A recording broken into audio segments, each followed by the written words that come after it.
Welcome to the Cherry Picker, the horror movie podcast where we like to kill people, but not really. I'm your host, Zack Cherry, and with me as always... Just keep your tits on, and I'll let you pull the rope when the time comes. I intend to. Eddie of Edward's Truth. And today we are talking about Carrie! Released... Carrie? Released November 16th, 1976. So, long time coming. And just in time for Thanksgiving, a prom movie. And yeah, That's awesome. we just holiday movies galore. Yeah, we just did prom night as well. That's actually November 16th is my sister's birthday. Do you ever think of like, big deal. Do you well, I mean, like, do you think of like the movies that came out on your birthday, like the horror movies in particular, because that's kind of our thing? No. I had to sit there and think, do I? And if I have to do that, then probably not. Well, no, because I think I might have probably mentioned this on the podcast before, but I share birthdays with Halloween 3, Season of the Witch, and The Grudge, like the Sarah Michelle Gellar, the first one. Yeah. Cool. I think there are those things that happen online every now and then where people have in their stories like, the year that I was born, or this came out. You post like your top 5 movies that were released like the year. The year, whatever. Yeah, that kind of stuff. And I think I did something for my birth date, like how many movies were released throughout the years, like on my birth date, and what were like my top 5 or something. I think I must have done something like that once as well. But unless it's an assignment and I have Google or some other search engine at the ready, like Ecosia that plants trees. I don't really think much about it. I'm really bad with dates. Like even historical contexts, I can only remember historical events if they're framed dramatically. Like if I've seen a movie about them, then it's like, just like in 9/11. in that movie I saw. Well, I don't watch the 9/11. There's no better way to like make people remember a date than to like numberize it as like when it was. Is there anything other than 9/11 that we've numberized though to remember? I mean, I don't remember people going like Mary 1225 or anything like that. It's very strange. But who would have thought that like the Carrie episode we would be delving into topics like that? Yeah, we should be talking about the signs of the zodiac of all the characters, Zach.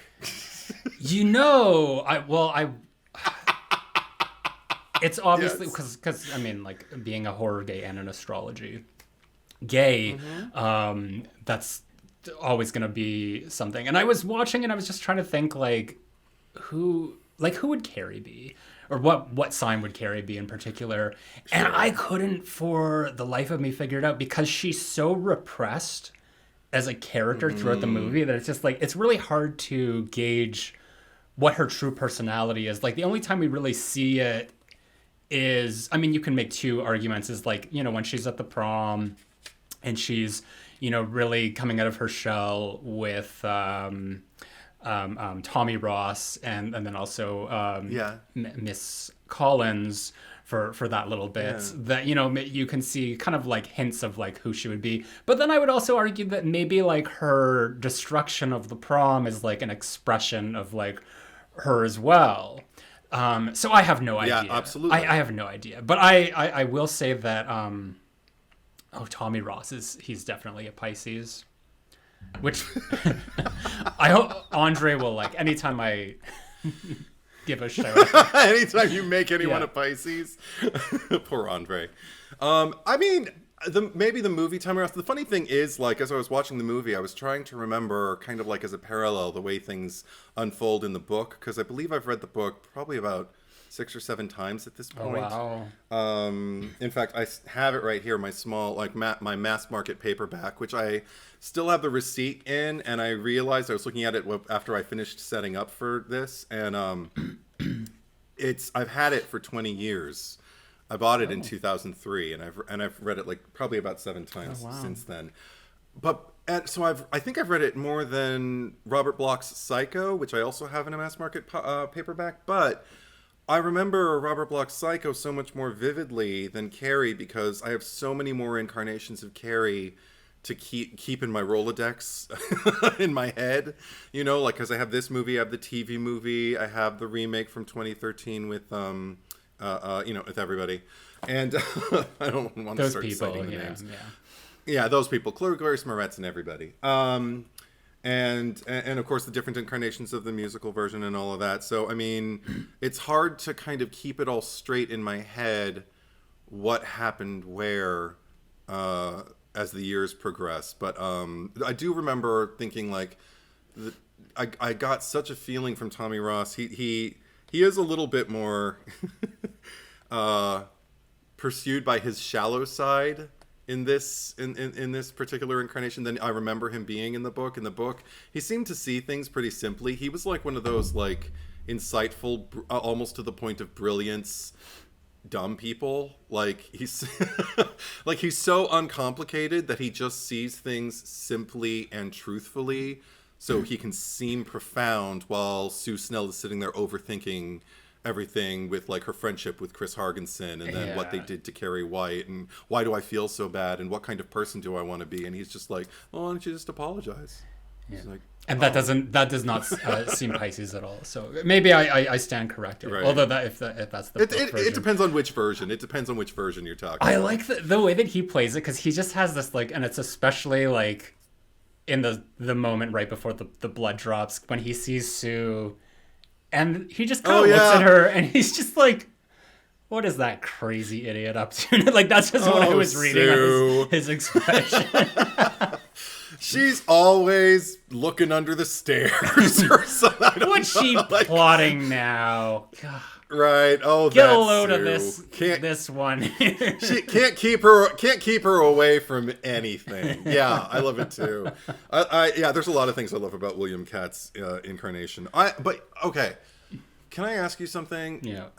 Because I've shown this movie to more than a handful of people, of my peers, throughout the years, because it was always, ever since the first time I saw it when I was a kid. I don't remember exactly the age I was. I don't remember the first time I saw it. It always just seemed to kind of be there. So maybe I saw it before memory. I don't know. But I kept showing it to people who had heard about it and didn't know anything about it. And because I love it so much, it was like, okay, I just want to kind of watch it, but also watch you watch it. Just see what your experience is. And so many people, even people who I didn't sit down with, would talk about their first time watching it. And so many people get confused by the movie as to the motivations of Sue and Tommy, much in the same way like Miss Collins is. Yeah. They seem to doubt their intentions right up to the prom. Like, literally, like, when Sue's getting up to leave, having dinner with her family on prom night to go, because she has to go do something and she's not, kind of, like, discreet about what she's doing. I've had more than a handful of people look at me and go, oh, so she is plotting against her. And I'm like, I just watch. Just keep watching. Yeah, I'll interject there, because I think the first time I did watch this, it did seem very peculiar, because it's just like, why does she have to be there, sort of thing.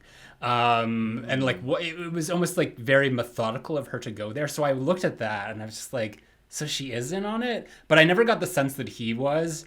Because, and this is why I was just like, oh, Pisces, because he was so, like, absorbed into it. Like, he just, like, basically, I was, like, looking at the situation like, oh, so are they dating now? Because, like, he's just, like, totally, like, flipped on Sue.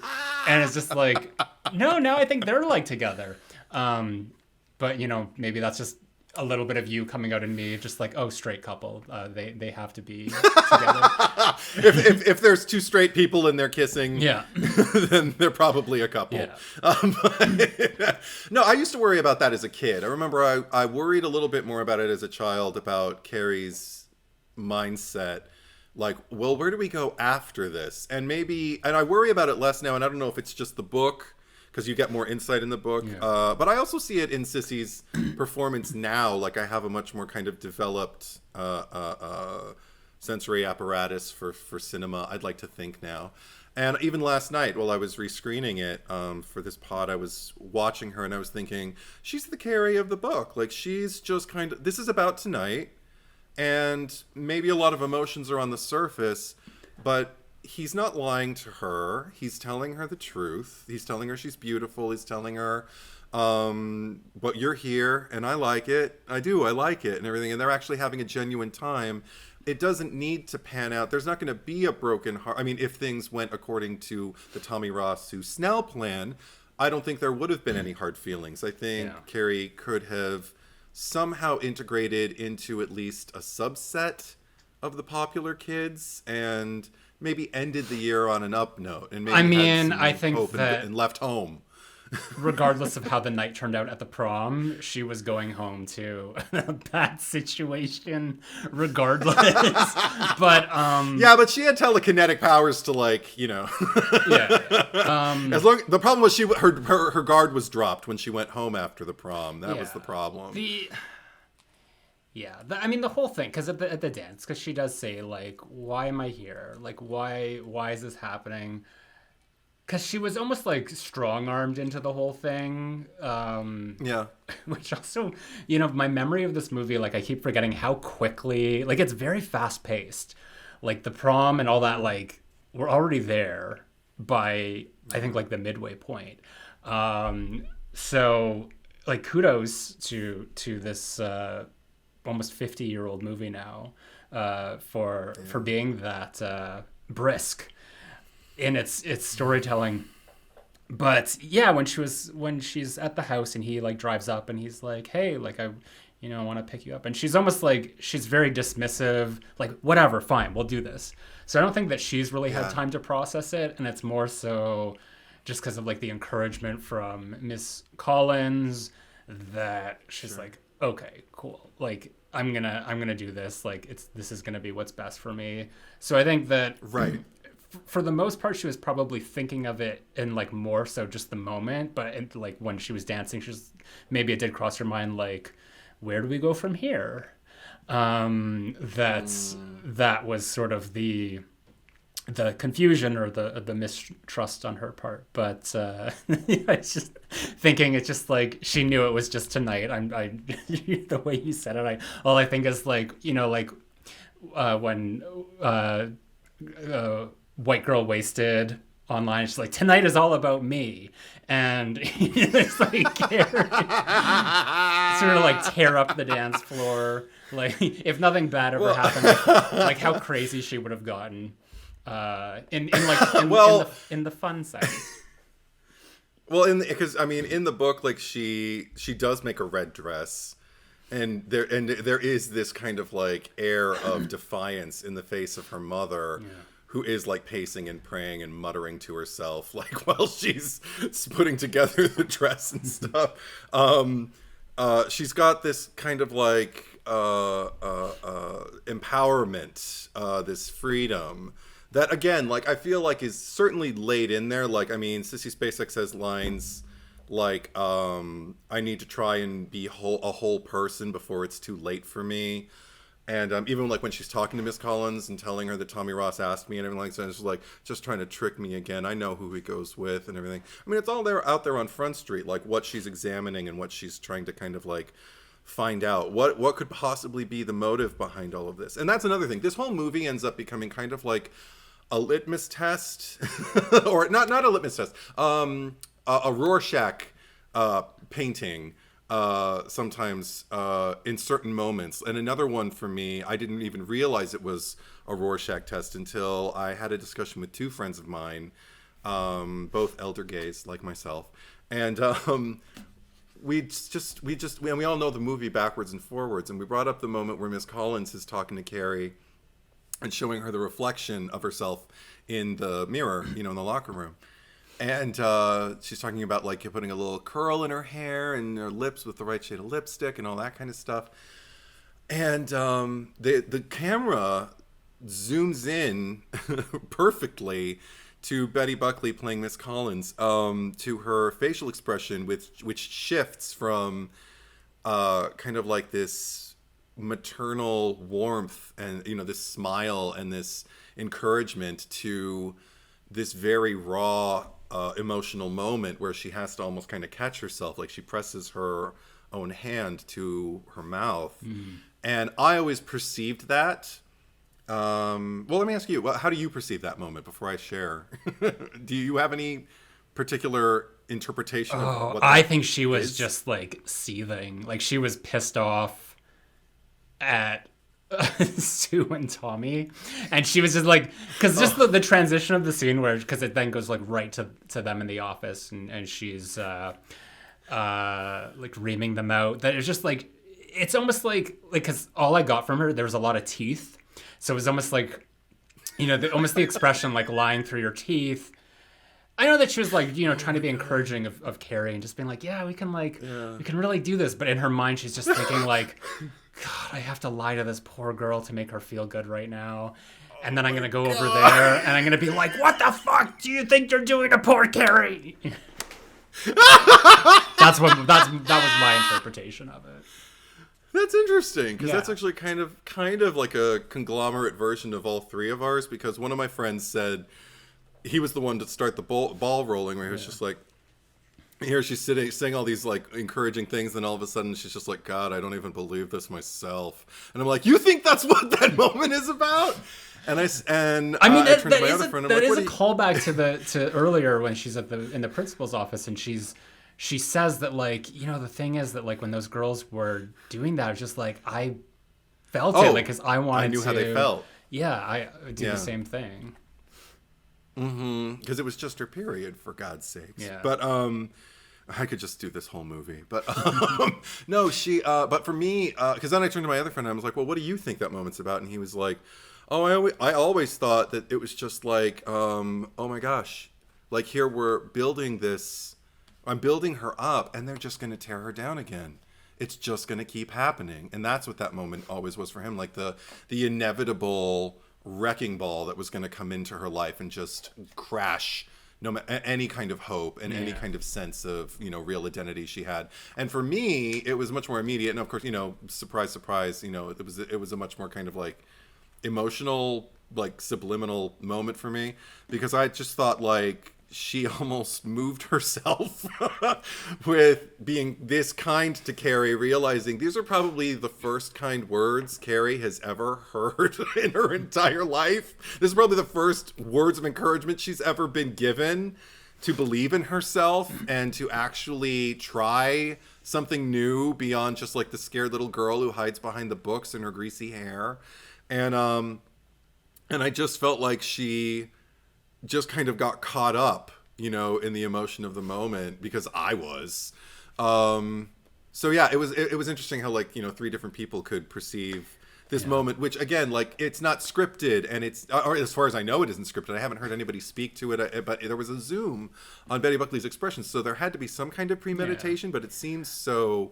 It's very spontaneous. It's very intentional in the way that it's like, you know, we're not focusing on Carrie and her perspective of the situation. We're focusing on Betty Buckley, but just like the way that you described, like the sort of like the hand to the mouth, I'm just thinking of like, that's like, I guess like the 1976 version of the gay gasp, or like the the Nev Campbell gasp. Like if they had just added like, all roads lead to Scream. Oh, Jesus Christ. You could have even just said like, because Nev played a very Carrie-esque version in The Craft, where she had because when we first see her, she's got the books and she's got the greasy hair and she's hiding behind it all. But yes. Well, I was gonna just say, like, we're almost 20 minutes into this. Did you have a premise you wanted to go over? Yeah, I do. Okay. Sorry. No, that's okay. This was revised from an IMDb one from Huggo. So thank you, Huggo. A high school senior spirals below her long-established social outcast status after an impromptu event among her phys ed classmates and their subsequent punishment for humiliating her. As the school year winds down and prom night grows nearer, this sad young girl must juggle abusive exchanges with her religious fanatic mother, along with secret research regarding the source of these abilities she has to move objects with her mind. And as her peers conspire to somehow direct this young girl's fate, for better or worse, no one can foretell the impact of their choices, not even Carrie. Huh? Oh, chills. First one without a question mark in a while, right? Yeah. It usually ends in a question, so it's true. Yeah, you do go for those upward inflections. It's very inquisitive, but yeah, right. When did you first see Carrie? I don't remember exactly. It must have been maybe later grade school, because I mean the nudity. I don't remember being shielded by the nudity, and I was shielded from a lot of female, particularly only female nudity. Yeah. There wasn't a lot of male nudity going on in the 1980s for family-friendly films. But I mean, this isn't a family-friendly film either. G-rated family-friendly horror. It must have been maybe not grade school, maybe like around middle school now, but it was junior high when I was coming up, and I remember I was old enough to like have a locker and to kind of understand the vibe in public schools. Particularly, I mean, this was shot in a public school in California, and it looked just like the one that I went to for junior high and high school. Yeah.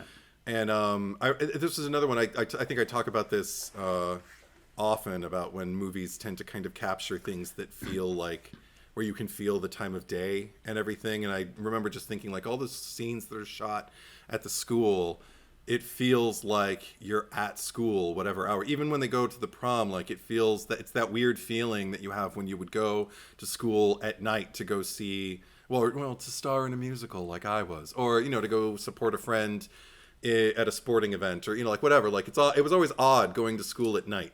And okay. but then like the lull, like the weird feeling of the afternoon, like even in the Snell household when Margaret White goes to visit Priscilla Pointer and, you know, share passages from the Bible about I can't quote. I don't know any of Margaret White's scripture quotes. Yeah, which is just kind of like from the times of Jesus. That's all I can. She has like energy like the.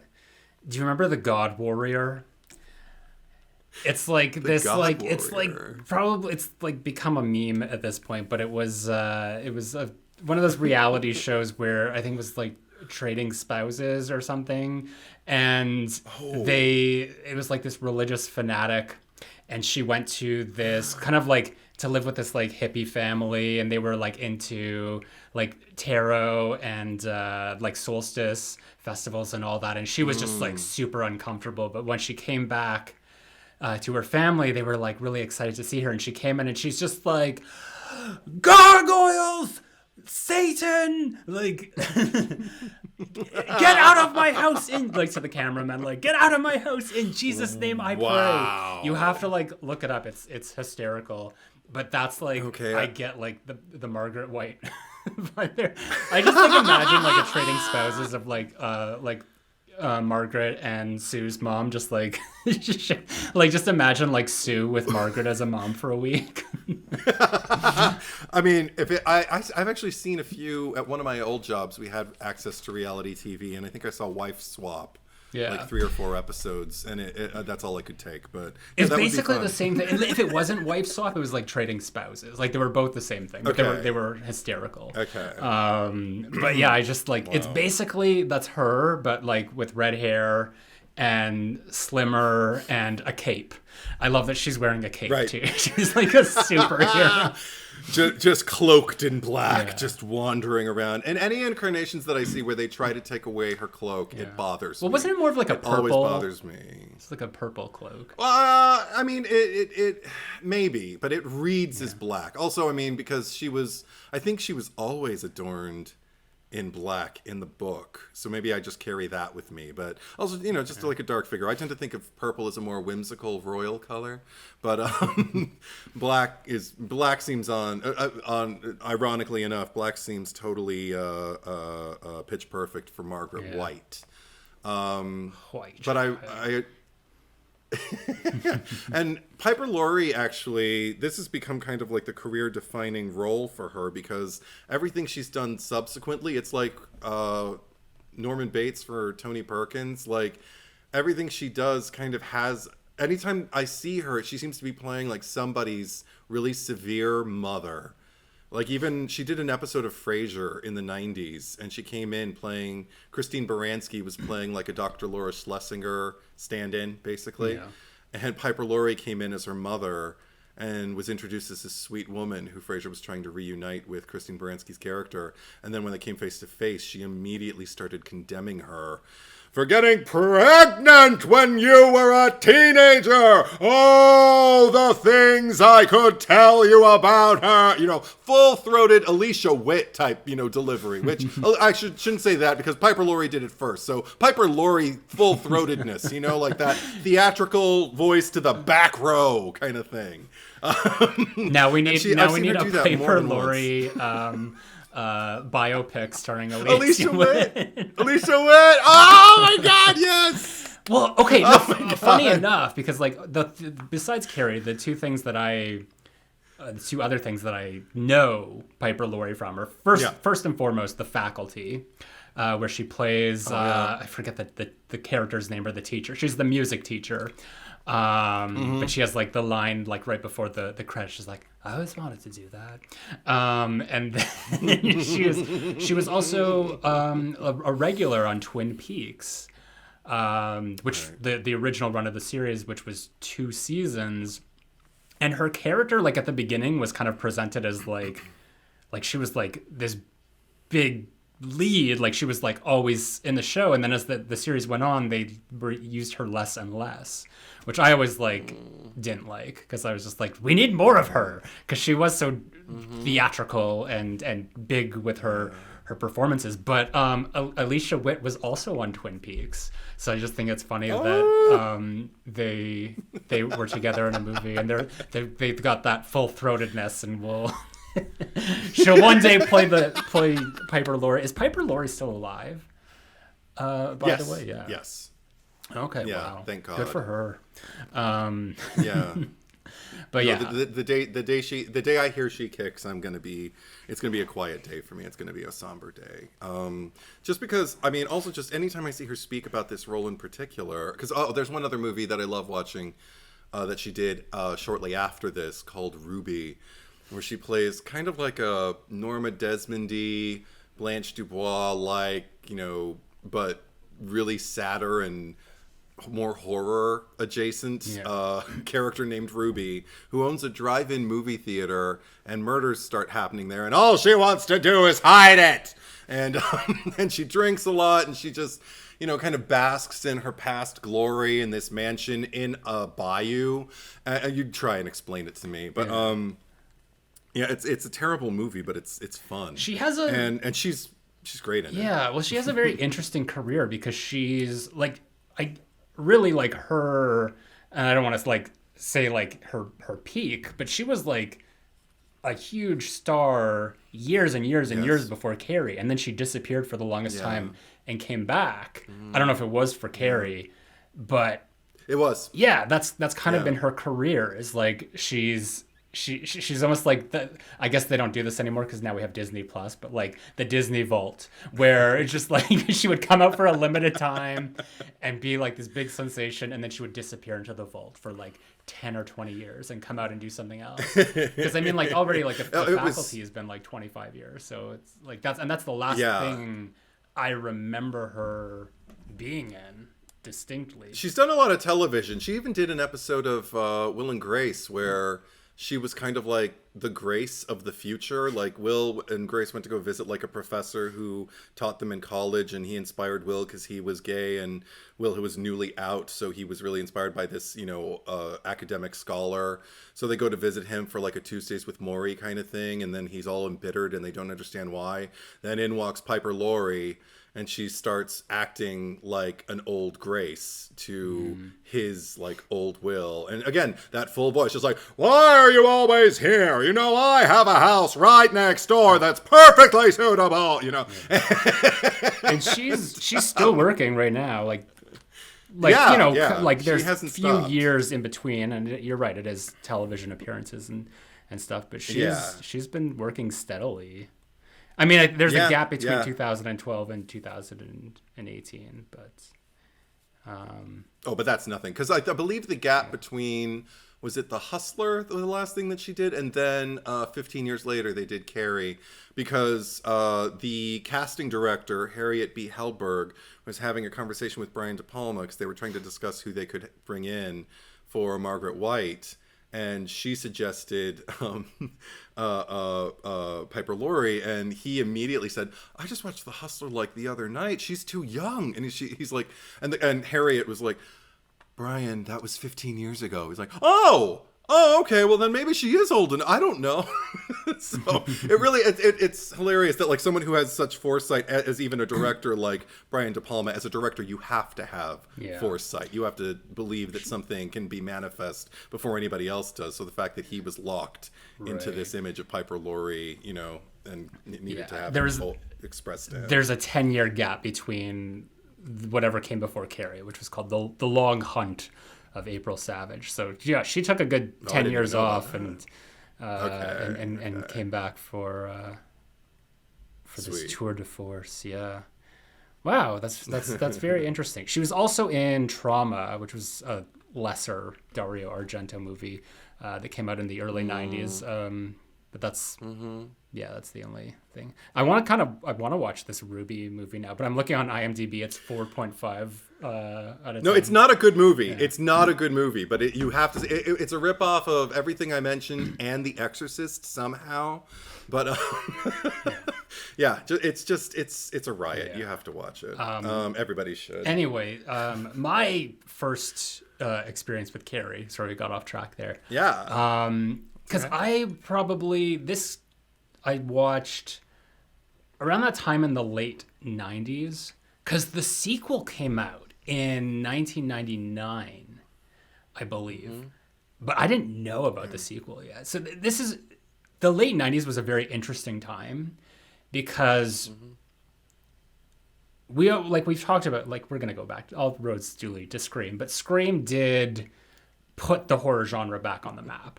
And it definitely like brought in like, all like the millennials at the time who were just like, now getting into horror because like Scream made it in vogue again.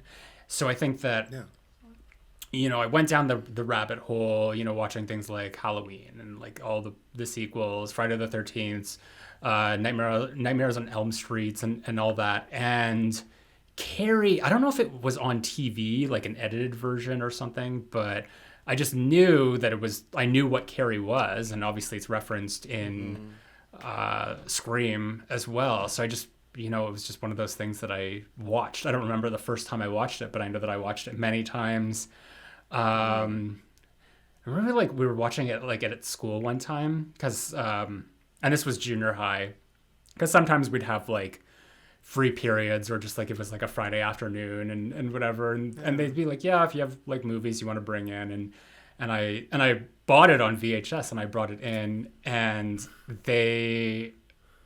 we started it and then they turned it off immediately because the shower bit at the beginning, and we didn't even finish watching it, and because that was the it was inappropriate for junior high kids. Oh dear. And I don't know if I got in trouble or anything, but I think they might have like said something to my mom. But it would have been hilarious if they would have just told you, well, just fast forward because it's only in the beginning, and then later when she gets back from prom, she's naked in the tub and drying herself off and stuff, and they would have, oh, you said it was only in the beginning, and then you would have doubly gotten in trouble. But fortunately, my mom is no Margaret White, so it wasn't like, I went home and then they got a call, and like, he did. I understand. Thank you. And then get locked in the closet. And then she just turns to you and says, "You're a woman now." And they're like, "Why did you tell me, Mom?" I just want to quote the movie. But anyway, so yeah, I was getting into all these movies at the time. Yes. And I think that what was so great about the late 90s is that everything was kind of bolstered by the fact that like Scream had come out, and every one of these like major horror movies from the past had to like inevitably get a sequel or something. So, then we did get the Carrie 2. And I just remember thinking like, because I had seen Carrie, and it might have been like a year or 2 years later that there was like all of a sudden a preview for Carrie 2. And I just feel like they are making movies for me right now. It's Hollywood is just like catering specifically to me, and I fucking love it. And I mean, like, I've seen Carrie 2, and it's not like anything great. I don't know if we'll ever do a podcast on it, maybe, but I would. I have a lot to say about that. Yeah, movie. we won't talk about it here, but I mean, like, it's interesting. We'll say that, and definitely it's not one of the better, like legacy sequels or whatever we want to call it at the time. That these were coming out, like H2O already, because it was kind of like the H2O of Carrie. But I just remember like being so enamored with everything, and then like when these movies would, like, the sequels would come out, I'd be like, oh, I got to go back and watch everything else because there's going to be more sequels coming out of these things. And it's I don't know, it was a really neat time. Yeah, I agree. As far as like, I had a similar rekindling because I never really lost sight of this movie, and I always kept finding people who hadn't seen it before that I was like, oh, I want to screen it for you. Like, I remember even like, I don't remember how early it was, but we were both still teenagers. My oldest friend, John Carlos, who's probably listening. Hi, John Carlos. Hey. I remember I showed him because he's to this day like still seen everything I've seen and more, but there's like maybe 5 movies I've seen that he hasn't.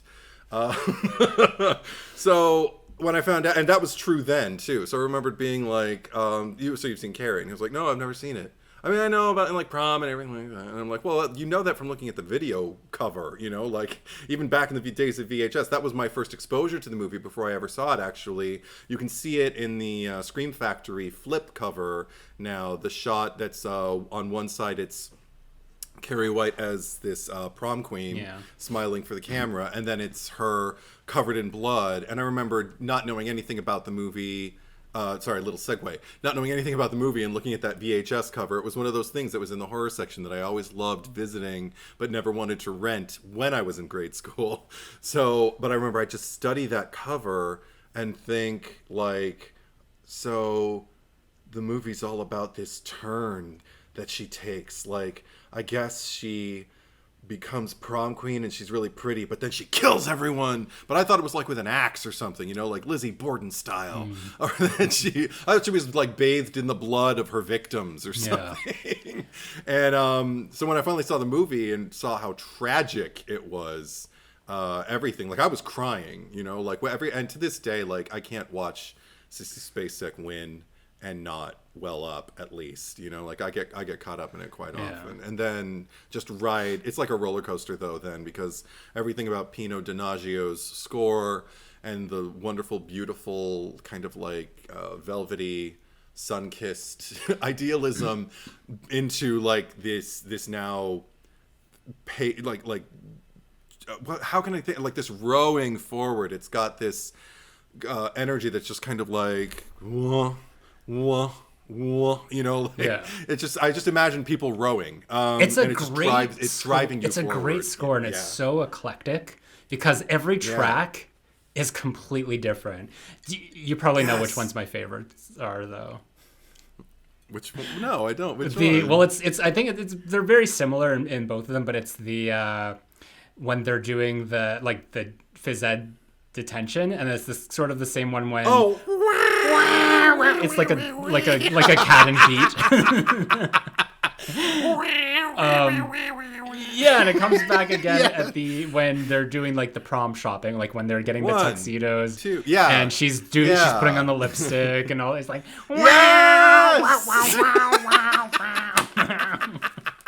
but it's along the way with that the it's sped timed up. so well for like when they're doing like the jumping jacks and the sit-ups and I love that 2, 1, 2, because it's getting slower and slower and slower, and you can feel PJ like them getting tired. It's just like you could see she's laughing, like she's like. I feel like she broke character in that, like when they were filming it, because she just cannot keep a straight face when they're doing like the jumping jacks and all that. By the way, did you notice? Because we don't really, because she's always got the I want to call it the pride hat. It's sort of like it's like a MAGA hat, but like with pride paraphernalia on it. But rainbows, and clouds. It's got clouds on the back. It's iconic. But she's even when she's getting her hair done, and they're in like those things, and she's got the hat sitting on top of it. But if you look at her hair when she's not wearing the hat, she's got the Gale Weathers micro bangs from Scream 3. Oh. Like, I don't think they're not as like teased out or like but it's just like it's a very short bang that she's got going. Right. On. Yeah. And they're probably I didn't notice that. Too many other things are going on. Maybe that's why she's just like, I think my character's gonna wear a hat in this movie. And they're like, yeah. No. She was told. she wore the hat to what she thought was the first audition, but it wasn't even an audition. She walked in, and George Lucas. Oh, because in case anybody doesn't know, maybe there are some younger people who don't. George Lucas and Brian De Palma both auditioned Star Wars and Carrie simultaneously and screened the actors. They both sat together behind a table and filed these actors in one after. Well, I don't even think it was one after the other. I think because they wanted to talk to them. And the way PJ Souls described it, she walked in that hat, ready. She didn't have any sides or anything, so she's like, "Oh, I guess they're going to pass me something when I walk in." She walks in, and they just talk to her. She's like, "Hiya," and she sees them just kind of like looking at her. No, she didn't even do that.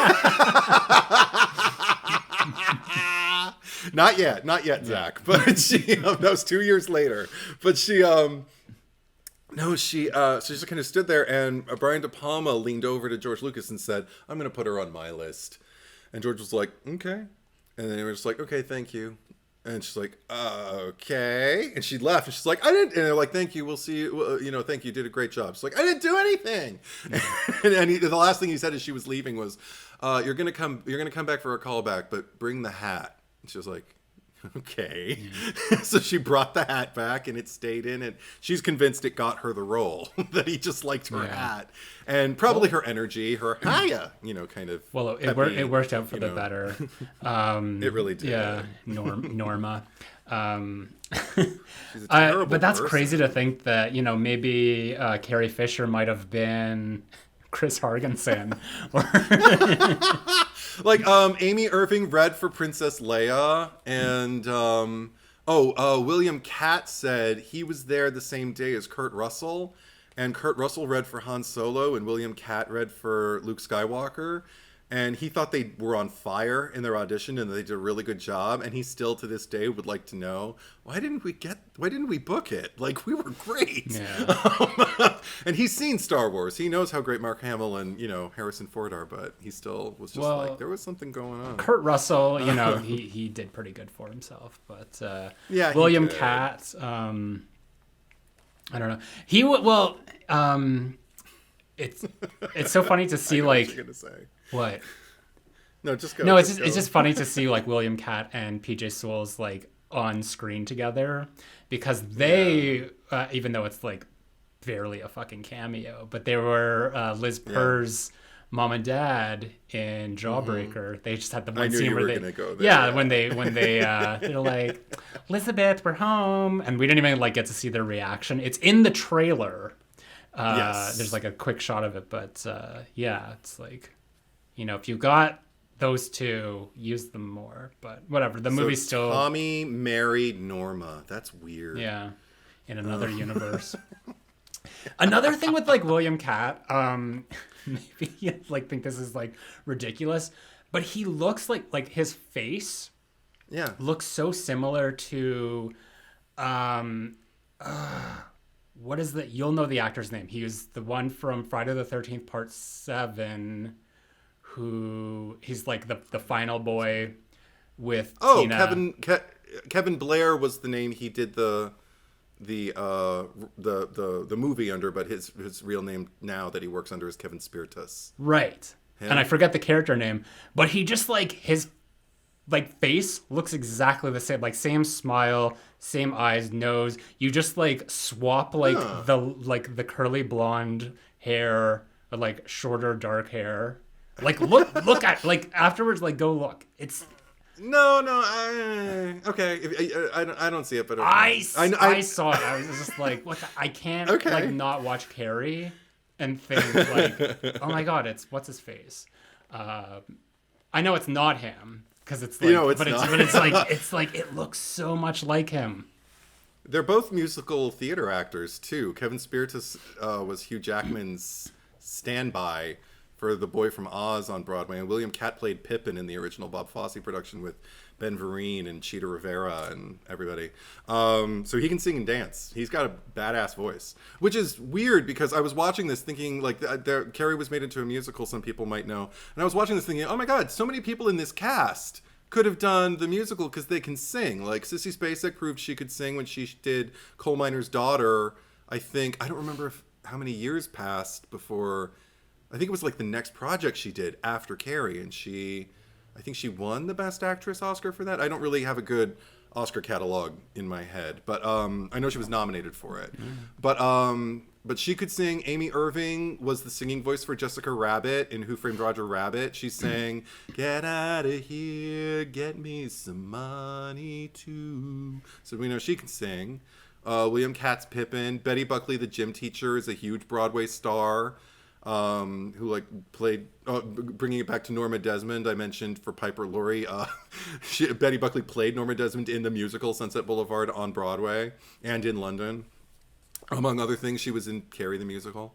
But, so I was just like, oh my gosh, the only person I don't know who can, because John Travolta can sing. I don't know if Nancy Allen can. I don't think I've ever seen her sing in anything. And I don't know if Piper Laurie can, but she's got that theatrical voice, so she can fake it. She could just... Carrie! She'll find a way. Yeah. She can just scream her way through the songs. Sure. That would be fun. Yeah. But anyway, back to the movie. I also, something occurred to me like just at the opening, because it opens with the volleyball scene where the girls are all, you know, hit it to Carrie. She'll screw it up or whatever, and the "you eat shit" of it all. And it always gets me, like it always hooks me right into the movie. But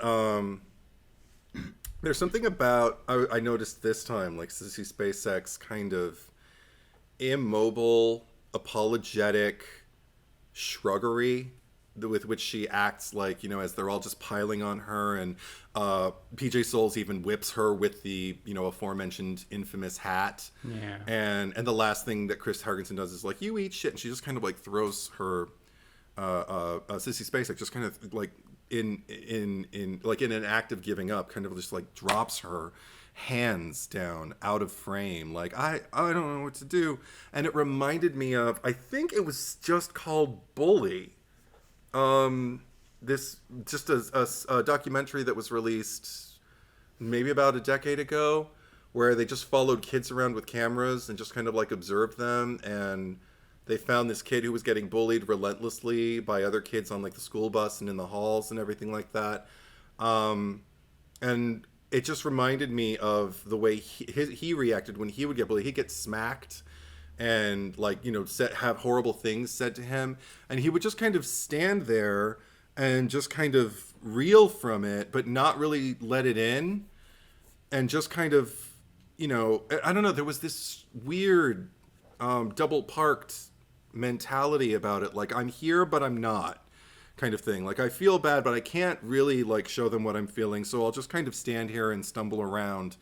And there's something about, I don't know, there's just something about Sissy Spacek's physicality throughout this entire movie, but particularly in that moment where it just felt so incredibly authentic to me. And if it was authentic in 76 and authentic like a decade ago, maybe it always was. Maybe that's just what a bullied kid looks like. It's just that kind of, you know, one who continues to be bullied, who never pushes back, and who, if they ever did try to push back, was kind of beat into submission so they don't push back anymore. You know what I mean? Mm-hmm. That was just one thing I observed, like, from her physicality this time. I'm always noticing new things in Sissy Spacek's performance. Like, it's we don't use the Oscars as a barometer here, but she deserves everything she was ever nominated for that performance, especially because with such a long career that she's had, I don't think I've ever seen her be Carrie in anything else. You know what I mean? Like, she's incredibly, there can be incredibly subtle turns or really dynamic ones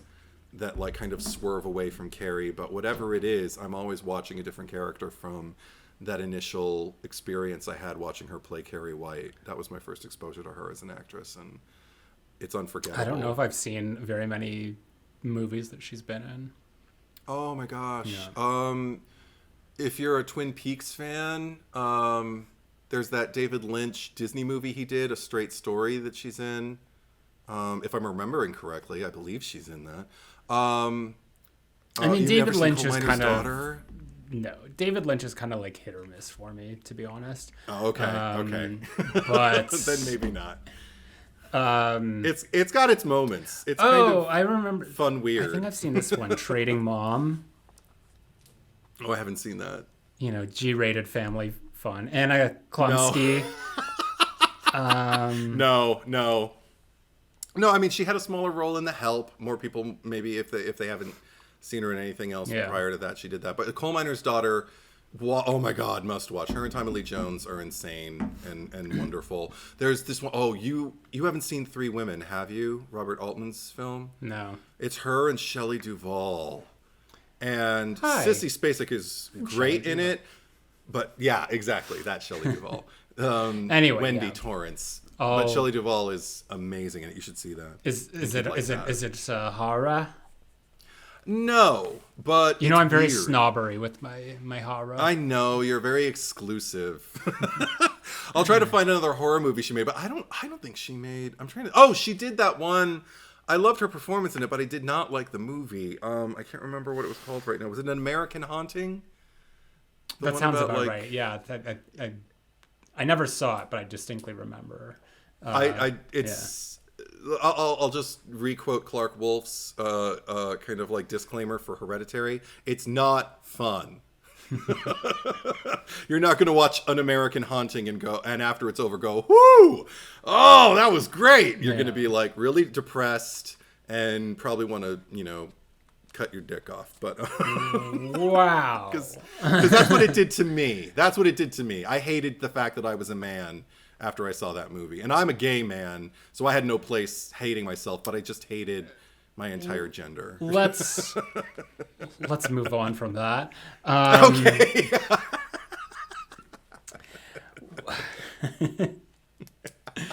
I have a question. Yeah. What is with this fucking, like, I don't, obviously, like, you were not a high school student in 1976, but what's with this, it's like this weird, like, prom politics where they're just like, you can't go to the prom unless you have a date. What's that about?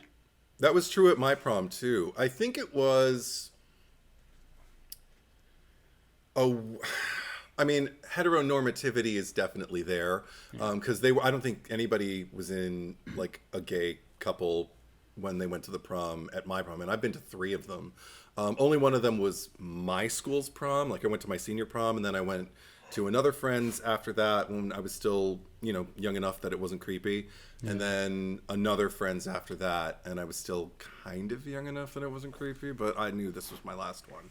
But no, I don't believe that's the rule anymore. I hope.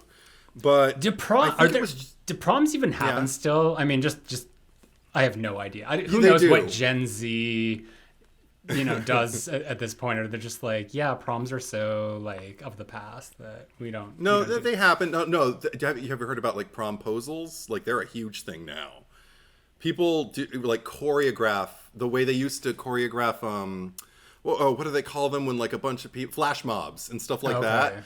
They do that level of production for like promposals. Will you go to the prom with me? I'm gonna sing a song and I'm gonna dance with like 16 people behind me, and I'm gonna pop out of a cake and I'm gonna serve you your favorite meal, and I'm gonna I definitely saw. Yeah, I definitely saw. This is a while ago, and they did it like to Anaconda. Just like, what the fuck am I watching? But that was still like probably like 7 years ago or anything. But yeah, okay. I mean, I don't doubt that there isn't like a dance thing, but I just like, what are the like the rules, like if any? Because like it seemed really weird. Because when they said. Or when Miss Collins said to Sue, just like, so you're just going to stay home. And I'm just like, well, why can't she go there? And then I remembered, there was the line about like, you can't go to the prom unless you have a date. And right. I'm pretty sure, like, looking at that crowd, there were plenty of people there who did not have dates. I mean, maybe those were like the prom committee or someone, but like. Probably, yeah. Because I guess PJ Souls, Norma, was with the one guy who like volunteered, for the Freddie. Yeah, give me one of those beers. Yeah, that guy. And all it looked like was just like these people would never start kicking. They're not actually like a couple in real life, but it was just like more of like opportunity to go to the prom. So you you had to like find someone. I just thought they were horrible, freewheeling people. Like I wouldn't shame them for their sluttiness, but. They happen to both be slutty, and also like hey, we have so much in common. We both want to dump pig's blood on Carrie. Okay, well, here's another question for you. So was Billy Nolan a student at the school? Because we don't ever see him at the school other than like at the, when they sneak in at the prom, and he seems so much older. Like he seems like, her like 25-year-old boyfriend. I think they cast him because he was famously, John Travolta this was his first movie too, but he had been playing a teenager in Welcome Back, Kotter at the time. And so they were used to seeing him be a teen. Yeah. So I think that's the only reason he got so apart from the fact that I think he does a really, really good job, they wanted to make him less of a sociopath than he is in the book. I don't honestly see, that's another reason I have to reread the book. That's one thing I don't remember is Billy Nolan's kind of context, like why he belongs in this book, aside from he's like Chris Hargenson's counterpart. Like she needs somebody to have scenes with to bounce off of. Yeah. But the thing is, in the book, they're a lot heavier and a lot more abusive and a lot scarier than they are in the movie. In the movie, like Nancy Ellen has gone on record to say she and John Travolta would shoot their scenes and they thought that they were the comic relief because the crew was falling apart after all of their takes. Oh, they're absolutely the comic relief, though. Yeah. They're like the bumbling, like the who's like the Rocky and Bullwinkle villains. Oh, Boris and Natasha. Yeah, like they're like those ones because they're just like they're always like smacking each other, and it's like each time it happens, it's like he smacks her, but she smacks him even more. Right. It's just very abusive, very toxic. And she keeps calling him a dumb shit and then pushing him away, but then pulling him in and then pushing him away, but then reeling him in again. And no matter like what way like their relationship is perceived, like by the end of it, like she's fully in control. Like he does not give a fuck about Carrie or anything. Like he's sitting in the passenger seat of the car with like beer running down his chin. She's the one that's all like Cruella de Vil, like I'm gonna get you. And I don't know. Yeah, they're total comic relief. Now that you mention it, when they're looking through the window at Miss Collins' death, that's one of my favorite images, having Miss Collins dying on one side of the screen and seeing Chris Hargensen on the other side of the screen, and actually seeing Chris scared for something, because it's almost like, I don't know, it plays to the dimension of the character, because she can still be scared for a character she hates, because life and death is scary. But now that you mention it, like, I'm so focused on Nancy Allen's face and on Betty Buckley and Betty Buckley's stunt double executing that part of the screen. I need to look for Billy Nolan's face the next time I watch the movie to see, like, is he reacting? Like, what? Or is he just there guzzling beer? Like, what's going on? It looks like it looks like a rave. There weren't any raves in the 1976, but it looks like a disco floor. Yeah, that kind of thing. Totally. Anyway. I don't know, like because I mentioned before, like my favorite part of the movie. I mean, like, there's so many favorite parts, but just like, because me, like, I tend to glom towards the comedic aspects of, like, these really, like, dark, terrible movies. So just, like, anything involving, like, Chris, like, especially in, like, phys ed detention, because the whole thing is just, because what does she say? She's like, shove it up your and it's just like, you may as well just commit to saying the whole thing at that point. But just the way, like, the dramatics of the way that Miss Collins, like, marches up to her and slaps her, like, the most violent slap ever. Like, high school teachers would not do that. They would not even do that, like, when I first watched this movie in the 90s. But it just, like, it's so dramatic that I can't help but laugh at it. And then, of course, there's my favorite line that you know so well. It's just like, who's taking you to the prom? Billy Nolan. Sorry, could you speak up a little bit? Billy Nolan. I didn't hear. Sorry, can you speak up? Billy Nolan. Well, isn't he the lucky one? It's such a compared to what's coming, it's such a kind of soft-shoed, like velvety put down. But everything about that scene, like, even the she just, like, spit out that gum, Hargensen. Where would you like me to put it? Like, she's acting all, like, innocent, and, like, and just like, you can choke on it for all I care. Just get it out of your mouth.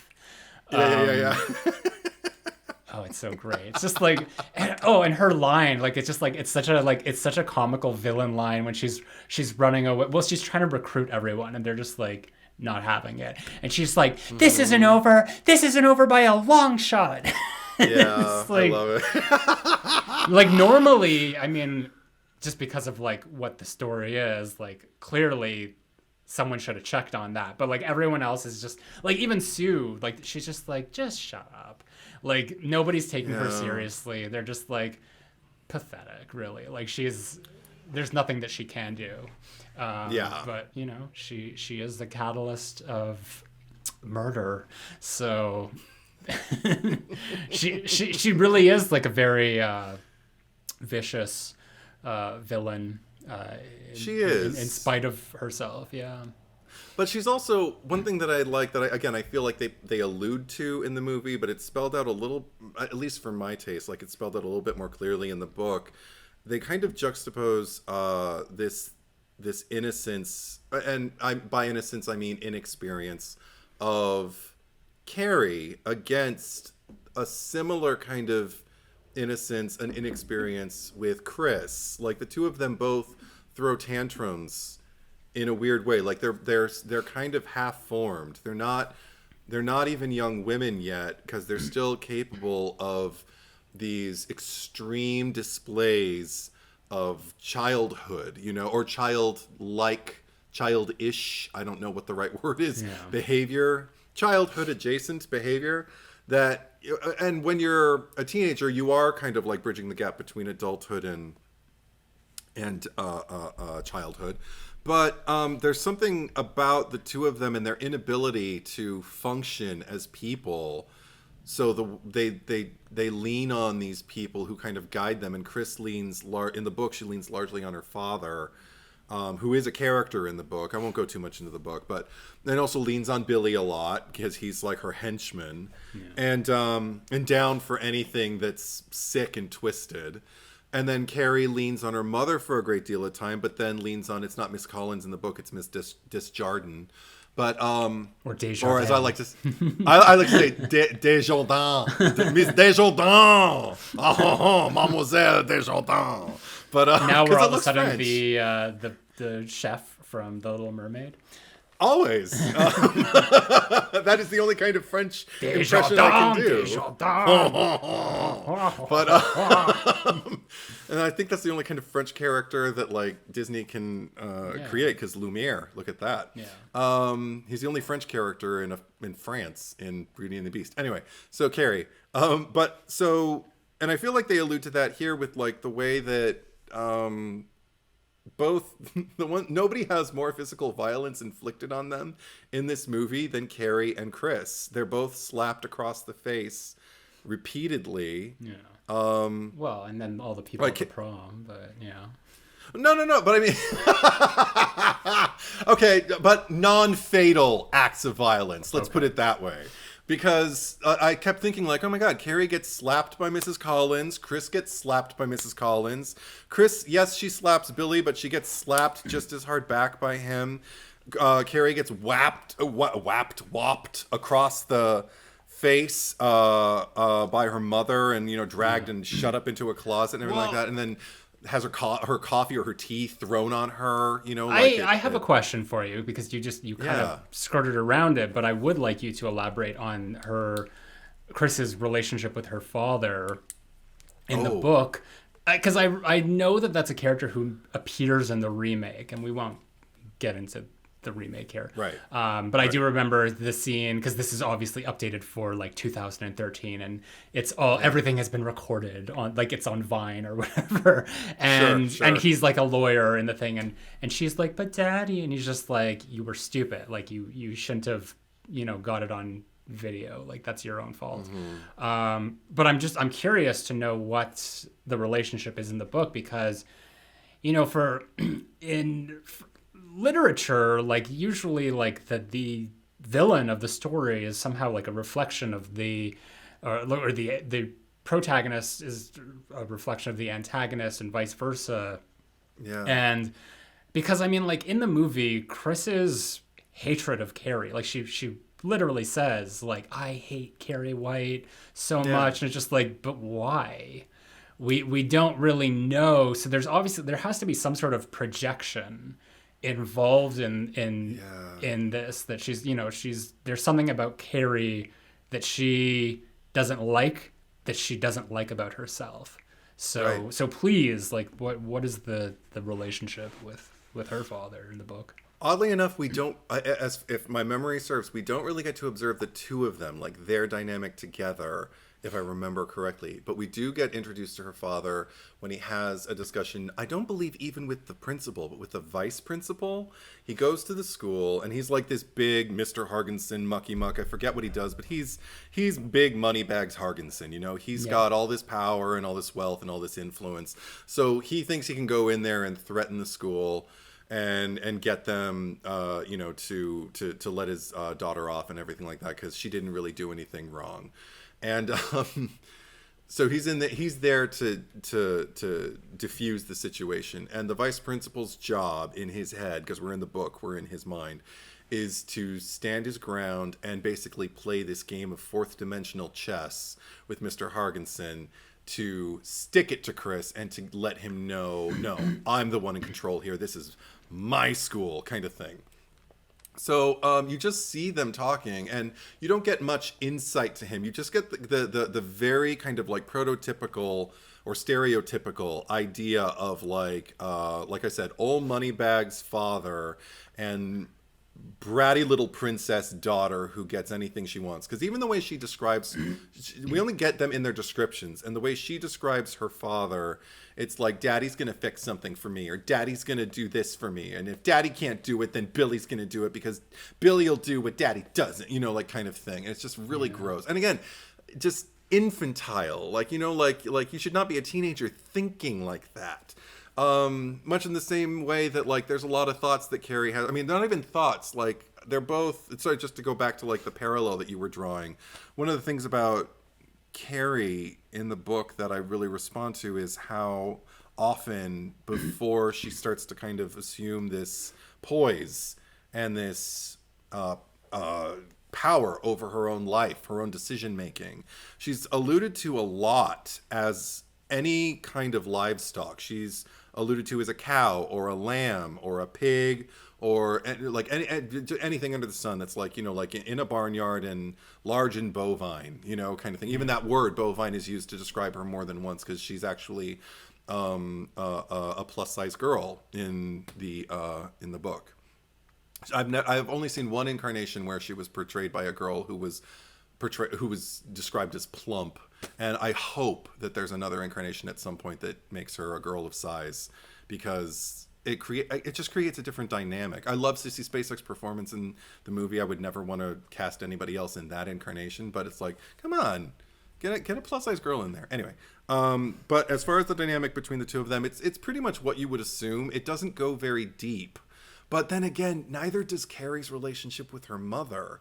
Her mother is really stern and unrelenting and just a kind of like a force of darkness. There's no love lost between the two of them. You don't even really get the sense that she's motivated to help Carrie, that any of this is like, you know, to boost her upward because, you know, it'll bring her closer to the Lord. It seems to be largely sadistic, and probably she needs some kind of treatment. She should be in a facility somewhere, because this kind of abuse it shouldn't go unchecked. You know what I mean? Yeah. So it could be called one note, but because the book moves like the movie at such a brisk pace, and it really drives toward the event, which is the prom, which occupies a large portion of the book, just like it occupies a large portion of the movie.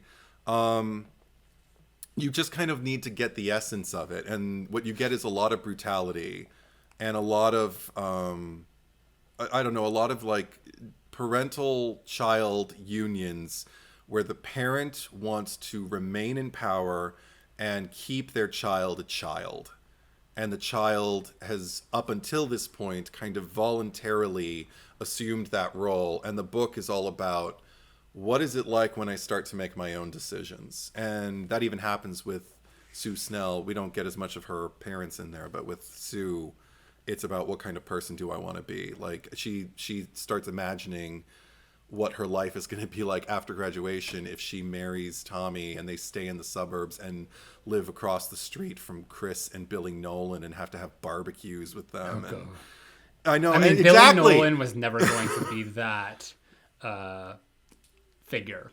But she even imagines like the kind of unrelenting motions toward those lives. Like, well, what is he going to do to get himself out of that situation? Probably nothing, because Chris is in the driver's seat. So he'll probably resent the hell out of her. He'll probably start beating her. He'll probably, you know, and she'll probably have to, like, you know, smile at Chris through it all and pretend that they're just as close as they always were, and that she doesn't think she's like this. They'll end up as they'll end up as the Elrods from Halloween 2. Just like, oh, she's always ragging on her. He probably just got annoyed and started beating her. Big deal. See, that's the thing, is like that'll be Sue and Tommy's daughter. But when it comes to the movie, like the ambiguity, like the aforementioned ambiguity about like some people assume they don't know, like, is Sue or Tommy like in on it or anything like that. For me, there's plenty pushed forward behavior-wise that just kind of give me signs like, well, of course Sue isn't in on it. Look how terrible she looked and how guilty and forlorn she looked when Miss Collins was... right after she asked Chris, like, I'm sorry, could you speak up? Well, isn't he the lucky one? It's like, and what about you, Sue? And even her, Betty Buckley's own Southern accent comes out, her Texan accent comes out a little bit, and I love it because it kind of matches Sissy Spacek and what Piper Laurie's doing, because they're both Southern too. But it's like, what about you, Sue? And she's just like, Tommy Ross? Right. and just looks at her with this disdain. And you just see Sue like gulp down this humble pie and just feel so terrible about what she did. And even prior to that, like when she's pitching the pads like at Carrie in the locker room, and Miss Collins like grips her and she's like, "What are you doing? What are you doing?" Yeah. But Sue is just kind of standing there telling her, like, it's scary. She's got her period. And she's kind of laughing nervously, but she's almost like got this hysterical thing going all of a sudden, like she's lost herself. And like, you know, like somebody else was in the driver's seat. I don't even know what I'm doing. What are you talking about? I didn't really articulate it. We're just having fun because Carrie and her period. Oh, it probably doesn't look that good. Oh, shit. What? And there's one shot after... Miss Collins tells them all to just get out of there, where everybody's kind of like giggling or tittering and like moving awkwardly away. And you just see this look on Amy Irving as Sue just kind of like backing out of her shot, just kind of shrugging and shaking her head like, I'm sorry, I didn't know, you know, but wordlessly. Yeah. I don't know. Oh, there's so much in the forefront behavior-wise that I adore about this movie. Well, so much to address. I probably don't even remember everything because that was a lot, but just in terms of Chris and Margaret, because they're both the interesting thing about this movie is that it's kind of like two separate movies in one, because the high school stuff is like completely far removed from all like the stuff at home, and you have both of these characters who are like the villains, or you know, the worst part of each of these worlds for Carrie. And there even got to a point where I was just like watching it, because it's just like, especially at the beginning when they're like, you're excused from classes, you can go home, and it's like, but what does she have to go home to? It's like, it's almost worse there. We're just like, which one is better? Where's the better place for Carrie to be? That's, you know, like ultimately it always comes back to home, because that's where the movie finishes. Like that's like the ultimate horror after the prom. And that's why I said, like, you know, it didn't matter how the night turned out at the prom. Like she could have gone to, I forget what the name of the place was that they said that they were going to go to. He said, I don't remember. She might have had like a wonderful night, at like the best night. The Beehive. It was the Beehive. Sorry. Yeah. We're gonna go to the Beehive. Oh, that sounds so great. I've never been there. But yeah, she was gonna go home, and her mom was gonna stab her. I know you're saying that, like, you know, she would have had her faculties about her, but regardless, like if Margaret was going to be sneaky about it, like she could have done whatever she wanted to Carrie, because I don't think, like, even when Carrie left for the prom, like, yeah, she was very forceful when she's just like, stay down and like don't speak until I'm gone. But she says to her just like, you know, I'm gonna be back at a certain time, I'll be home early. Yeah, everything's gonna be okay, and like it's gonna be great, and like, you know, she's like, Carrie's very hopeful, and I think that she's not being realistic about who her mother is, and it's almost like it's like like tapping into her powers throughout the movie is sort of like giving her, like, she's literally like she's having a taste of it, and she's like, oh, I have like the full control here, and she's never being like, she's never using those powers against her mother in a way that's sort of like domineering, to say like, I'm calling like, this is all about me now. She's more so just being like, you know, I'm just trying to do what's best for me, which is like completely the opposite of Margaret, who's like, everything is just about repression and yada, yada, yada. So I think that just because Carrie doesn't have, like, it's not in her nature to be that way, to be that like selfish with her powers when it comes to her mother, that it wouldn't matter. The mom would still find a way to take care of her somehow.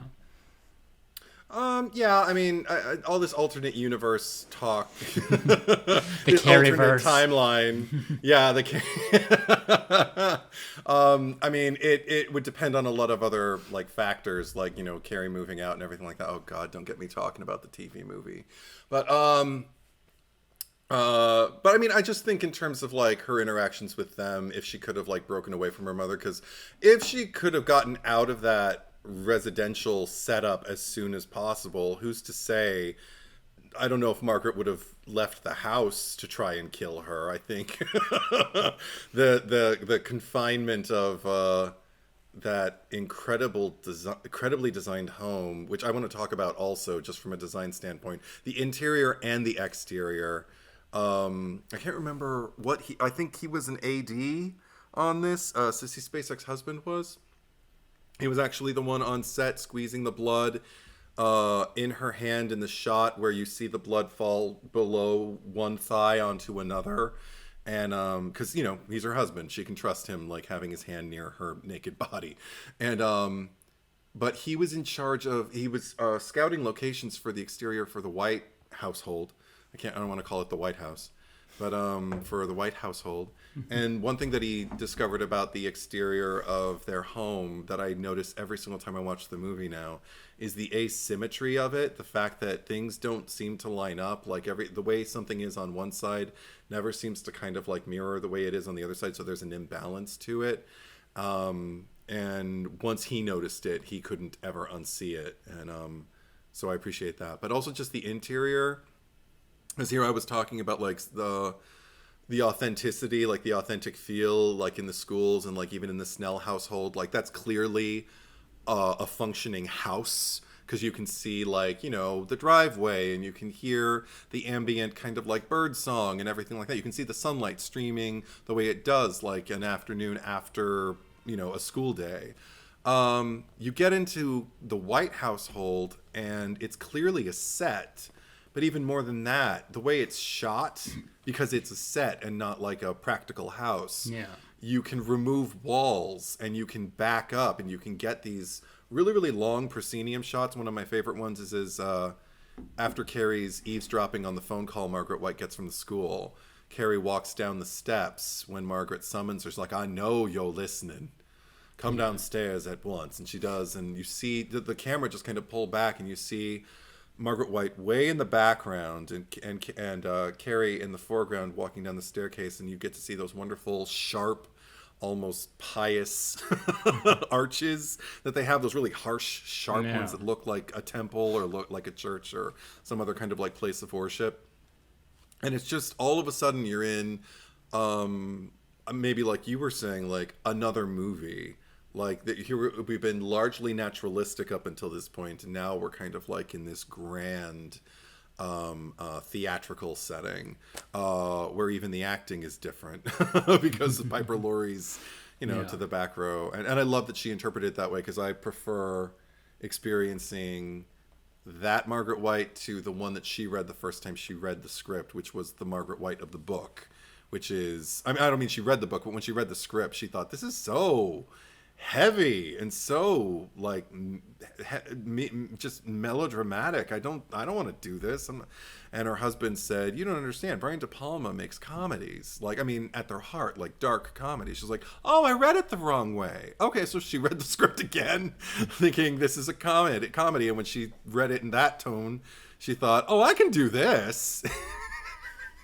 And Brian De Palma never checked her. He never really gave her notes or anything like that. He just kind of let her go and do whatever felt right. And it's interesting that you say that, because it's like both villains, both of the heavies of the movie are, you know, playing to comedy in that sense. Of course, I get that more from Chris, because like Margaret White is just terrifying in any way that you spin the character.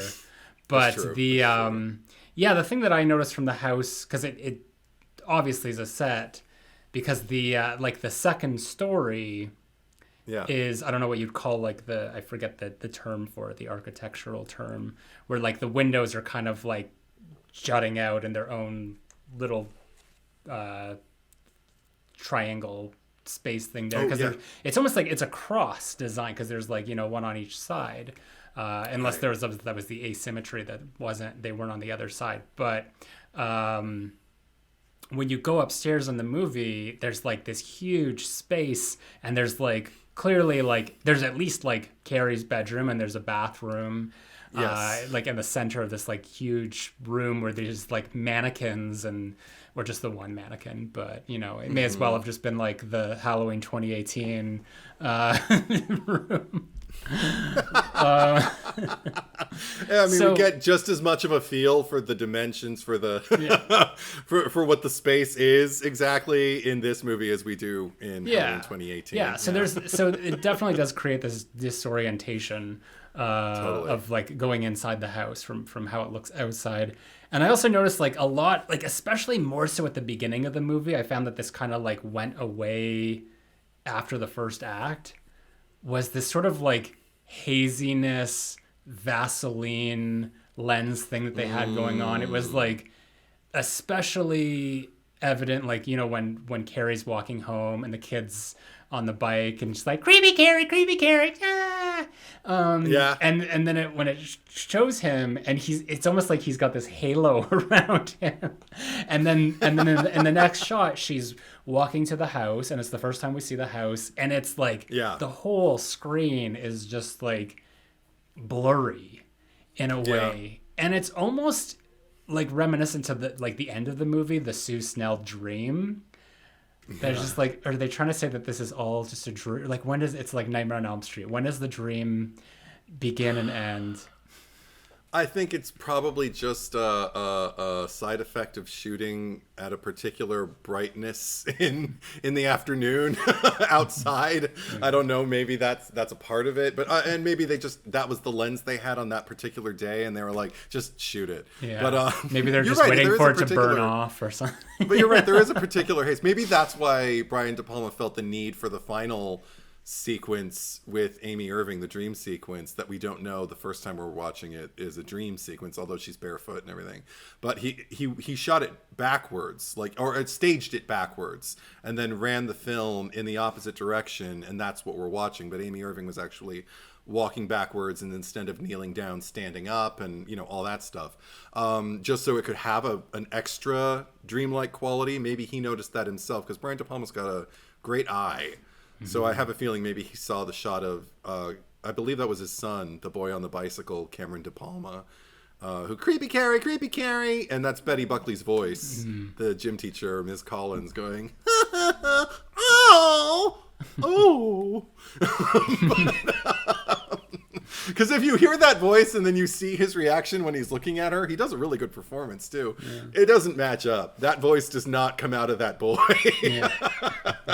But maybe he saw that in dailies or something and thought like, oh shit, this is what the dream sequence is going to look like. Okay, I'll just make them walk backwards and run it back, and maybe it'll look a little different. Maybe, I don't know.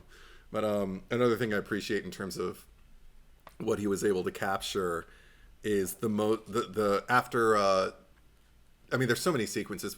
Honestly, there are podcasts, that like dissect like Star Wars by the minute, and I listen to one that dissects Batman v Superman by the minute, the 3-hour cut, because I really like that movie. But I don't think it's perfect, but there's a lot to it, and I think by the minute is the perfect way to break it down. I could do a by the minute podcast of Carrie.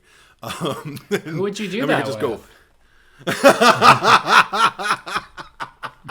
I guess not Zack Cherry, but no, just because there's so much investment in the filmmakery of this movie. I feel like I literally do have something to say at length about every minute, and that's excluding comparing it to the book or to the other incarnations. You add that, who knows how many podcasts I could do just on Carrie alone. But the one thing that stood out to me that I always like to call attention to, because I don't hear it talked about a lot. Like, a lot of people talk about the one shot in the prom, that starts on Tommy and Carrie and, goes all the way across the gym and then lands back on them and everything like that, revealing the pig blood and whatever, everything, staging it all before it's about to go down. But one thing that I like to talk about is after the destruction, when Carrie has already overturned Billy and Chris's car, and she's walking home. She's on the sidewalk. She slowly makes her way up, and Pino Donaggio score again, like these high strings and then these low moans from, I'm assuming, cellos, and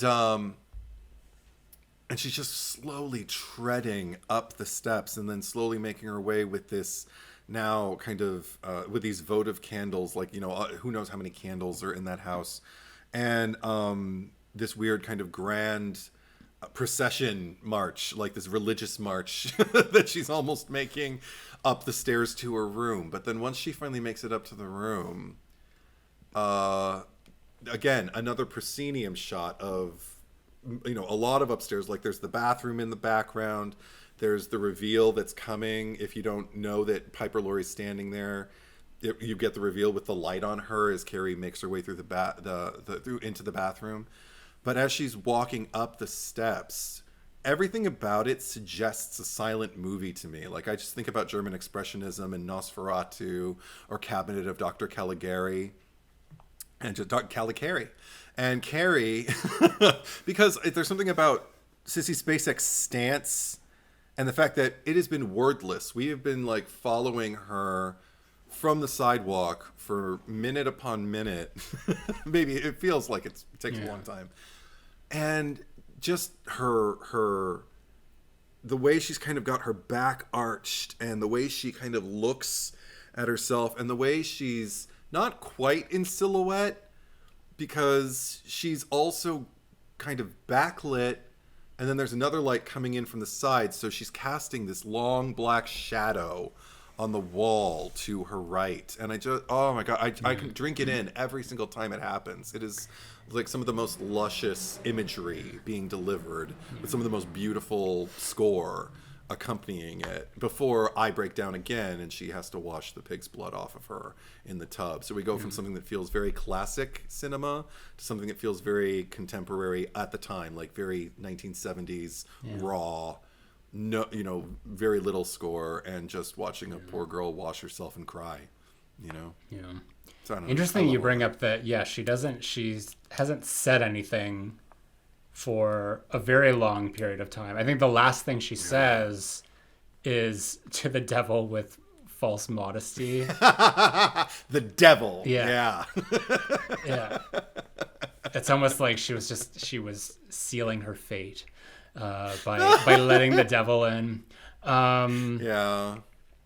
Yeah, that's I didn't think of that, the German expressionism of that shot, but you're absolutely right now that I think about it. And yeah, there's I mean, not that I would be up to the task, but there's a lot to dissect from, I wouldn't say every minute of the film per se, but there's a lot to it that it you know, it feels cheap that, you know, we're only, you know, talking about this in a, you know, one episode of a podcast that, you know, runs for like 2 hours or what have you.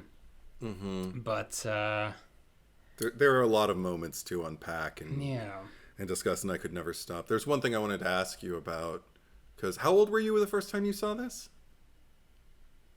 Like 13, 14. Okay. So yeah. Sorry, I'm just making fun of your vocal fry there. My noise is my okay, I want to ask this. Okay. How am I gonna put it? Okay. Now I'm ready to ask. Okay.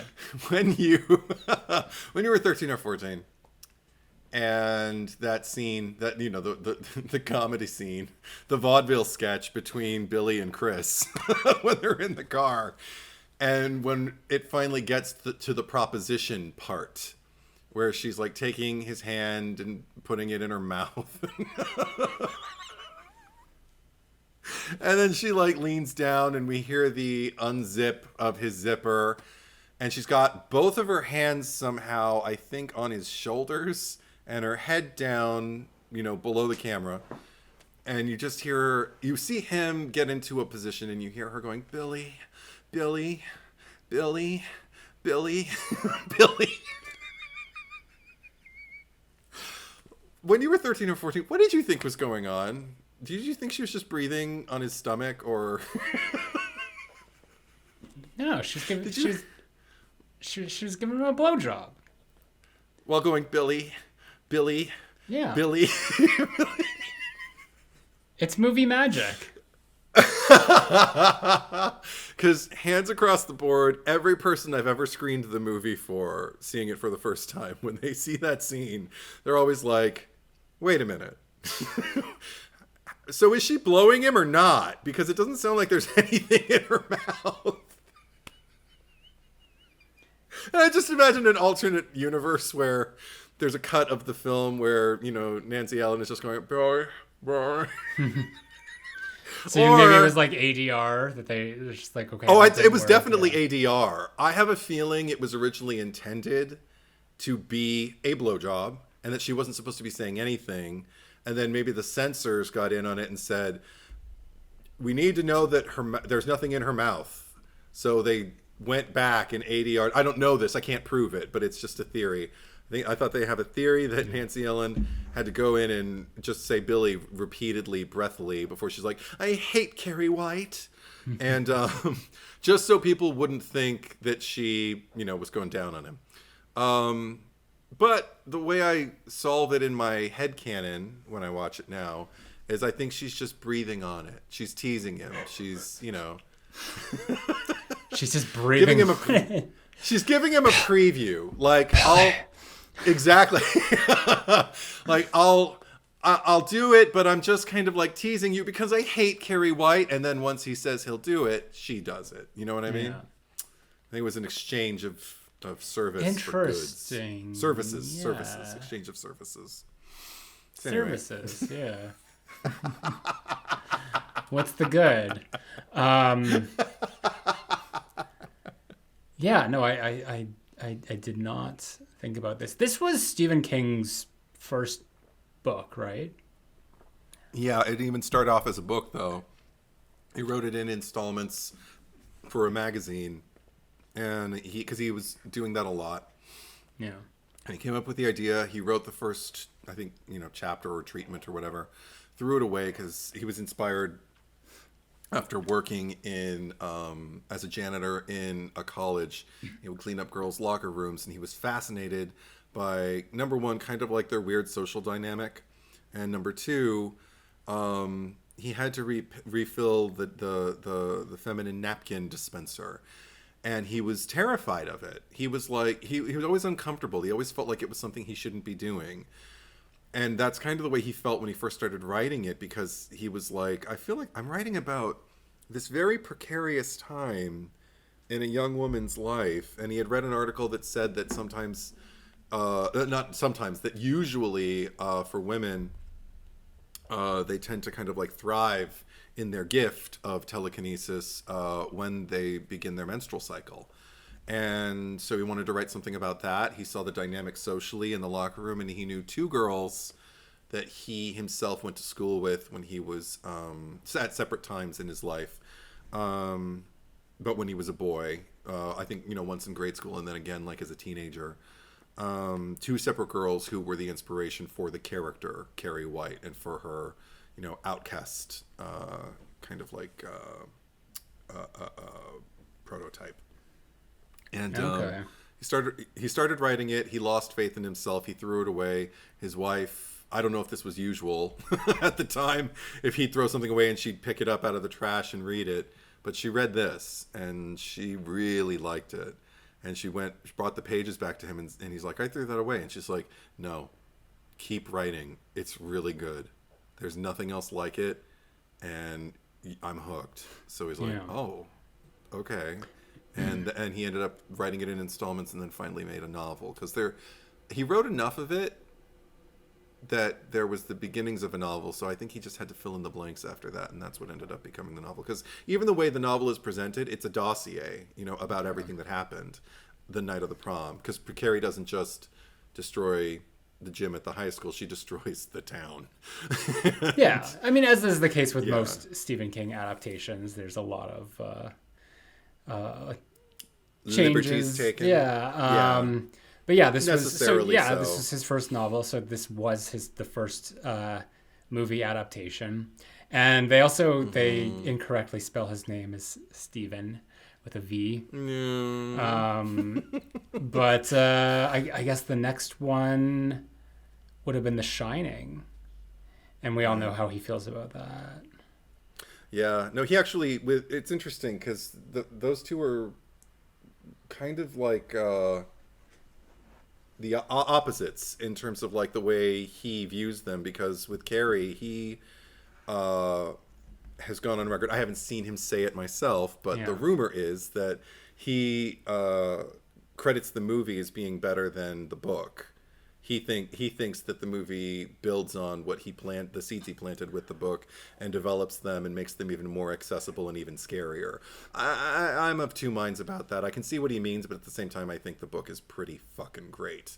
So I love them both. But he also credits the movie with putting him on the map, because the book was doing well, it was doing okay, and then the movie came out and it was a huge hit, and all of a sudden he's like horror meister Stephen King, Yeah. And okay. So yeah. Awesome. Anything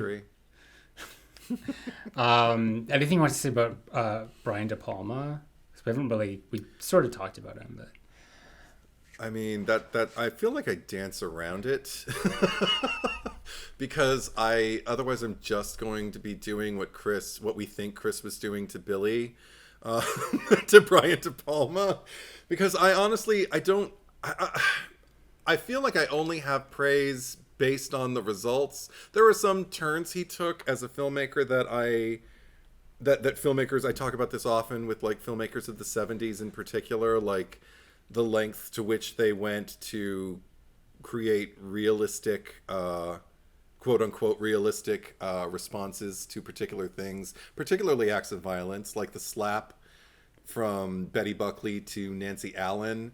Everybody has a different number that they ascribe to how many takes there were, but Nancy Allen swears on her life she got slapped that day by Betty Buckley 29 times. For real, every single time. Because Brian De Palma wasn't getting the reaction he wanted from Nancy. He really wanted her just to be lost and exasperated. I guess as lost as Sissy Spacek is in the shower scene in the beginning. But he couldn't... This is the thing. Brian De Palma didn't tell his actors things. He just kind of staged things and oftentimes used Betty Buckley as a henchman herself, to carry out like these manipulations for the younger actors. And wasn't she wasn't too much older than any of them. No, just like a few years. Yeah, because they were all in their 20s, and I think she was 27 when Betty Buckley was when she shot this, and the rest of them were like 25 and younger.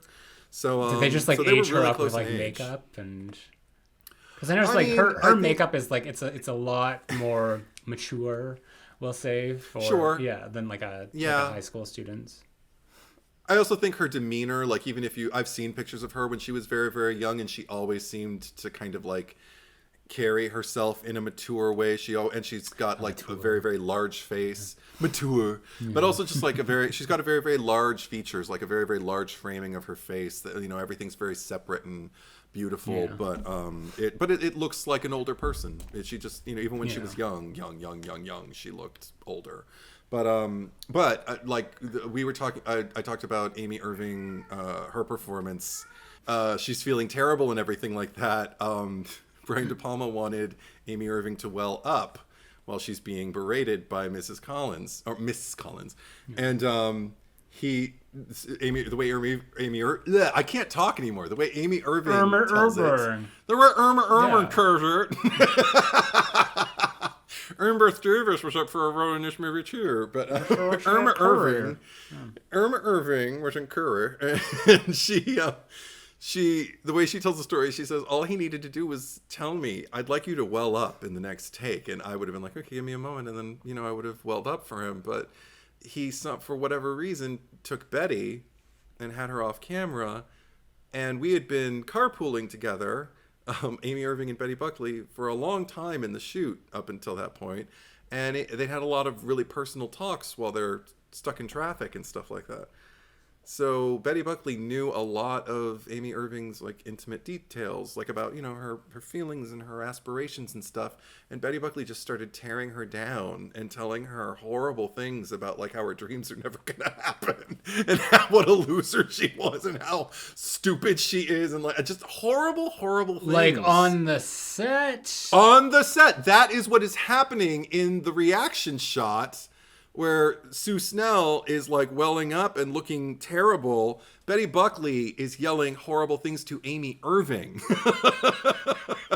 to get that reaction. Fun. So as much as I receive this film as the gift and the work of art that it is, there are some things about Brian De Palma's method of working that as an actor, I do not appreciate. And if I were a party to, I might have walked off set, Well, I might have needed a muffin basket. He seems like more of a technical director. Like, at least that's what I've always got from him. I don't really know much about the actor's experiences with him, but I just think just because he's so well known for his like trademark style of just like the slow motion scene. We were actually supposed to start this our recording tonight a bit earlier. And I had to message Edward and just be like, I need 30 more minutes because I'm still watching the movie. And I messaged you because you're just like, well, when? And I'm just like, okay, they just announced the prom king and queen winner. So there's at least 30 more minutes until the blood actually drops on her head. Because that scene, it just like, it goes on forever. But I love it because, you're just like so absorbed in like every tense moment of it, and it's just like I don't know, because you said that he was known for comedies before this, because I'm just that's what Piper Laurie's husband said. What is he now? He wasn't like a comedy director, like in terms of like Mel Brooks or something like that, but like he was just trying to let him know like he has a dark sense of humor to everything that he does. So maybe you should mock the material a little bit more than you were when you read it the first time. Yeah, there's almost like quite so earnest. There's a way about his style. It's almost like similar to like Paul Verhoeven in a way, but it's maybe like. I mean, like just in like I like the emphatic nature of like some of, and that comes out in the performances as well. But there's this very specific energy that I've noticed in the Brian De Palma films that I've seen, like Scarface, just going through Raising Cain. That's one that I really love too.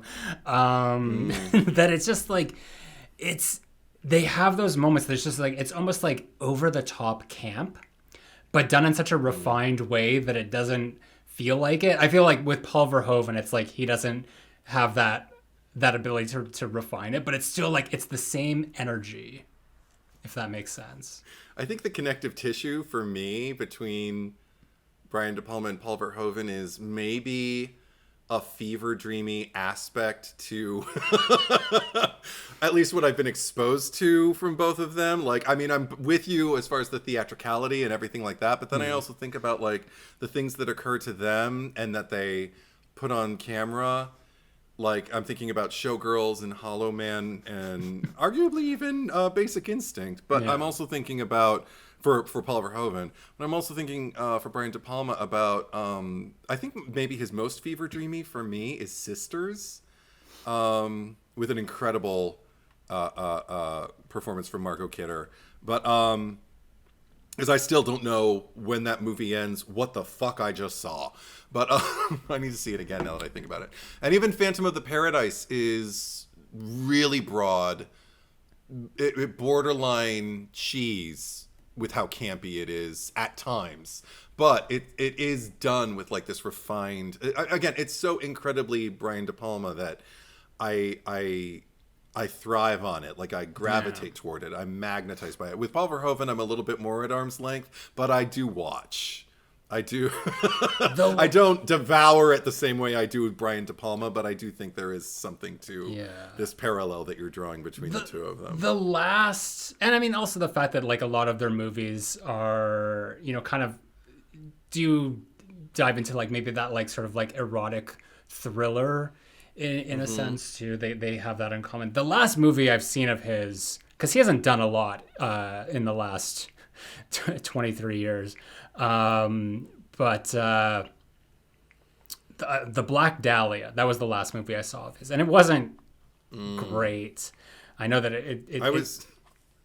what's that?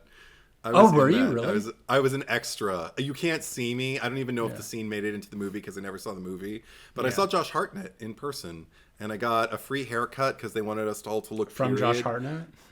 No, and give me the Josh. We were on 1998. No, we were on Hollywood Boulevard, like on actual Hollywood Boulevard, at the Pantages Theater, because I guess there's a scene that happens in there, and I can't remember if he was going in or coming out, but he was running a lot, and he was in a suit, and he looked great. Hadn't seen him in a few years, and I was just kind of like, I can't wait to see this movie. And then it came out, and all I heard was mediocre things, so I stayed away. And I knew I wouldn't see myself on screen, so there was really no incentive, but whatever. Yeah. I'll watch it again one of these days, because I only saw it once when it came out. But there was another one that he did more, I say recently, but it was like 10 years ago, more than 10 years ago, called Passion, with Rachel McAdams. And I remember seeing the preview for it, but I don't remember it ever coming out. I guess it did. And I just completely missed it. But I don't know what the... well, let's see. The reception, again, not good. For the movie. So it just seemed like, for a while, like he's, was on a decline. All right. Did Pino Donaggio do the score for that one too? I feel like he did. I have no idea. I mean, like, I didn't know how to say his name until the other day, because I would have just like, is that some sort of like wine varietal? It's like a grape. Oh, stop. I'll have a Pino Donaggio. So I'll have a Pinot, not a Noir, a Donaggio, please. Thank you. Thank you. Like, what pairs well with a Pino Donaggio? A Brian De Palma. It's like the scene in Pulp Fiction where they're like at the diner and just like ordering the food that's like named after famous celebrities, and they're just like, I'll have the Brian De Palma burger paired with a Pino Donaggio. What kind of like dishes could you base on Carrie, the movie? Like, and you even have John Travolta there.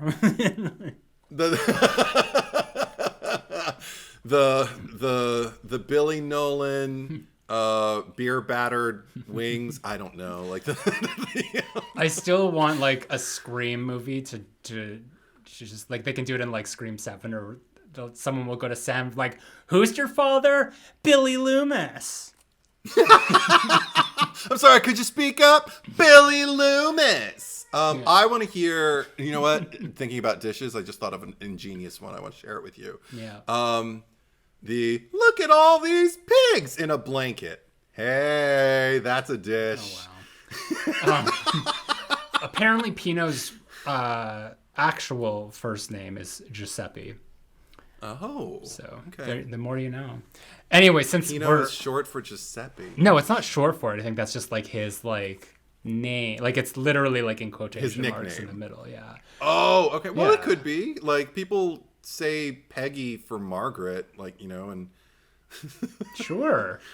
Imagine Robert, that's like, what they called Margaret White in the movie. Like when she went to Sue's Peggy. Peggy like, White. Hey, come on in. Well, because she I love that she's just standing there too at the beach, because she's just like, hello, like, good day, and then she's like, won't you come in?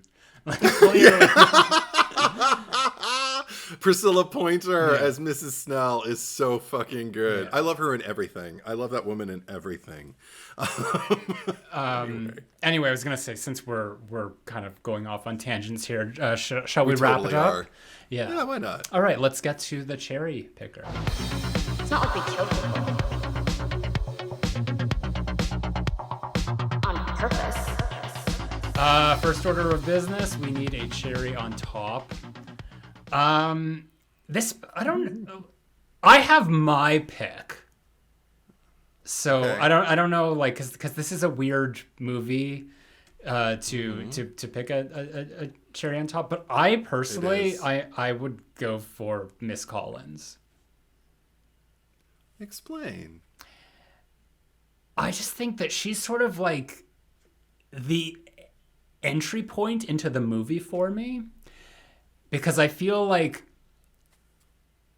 Carrie is obviously like a very like empathetic character, but she's not a very expressive character. Like we don't get to, I mean, I don't look at Sissy Spacek and I like, it's a great performance, but I'm not thinking like, oh, Carrie, she's such a like this grand character that like, not that she's not memorable or anything, but it's just like when I watch the movie, she's not the character that sticks out the most to me. Whereas with like Miss Collins, I know her, I get a sense of who she is. I like her.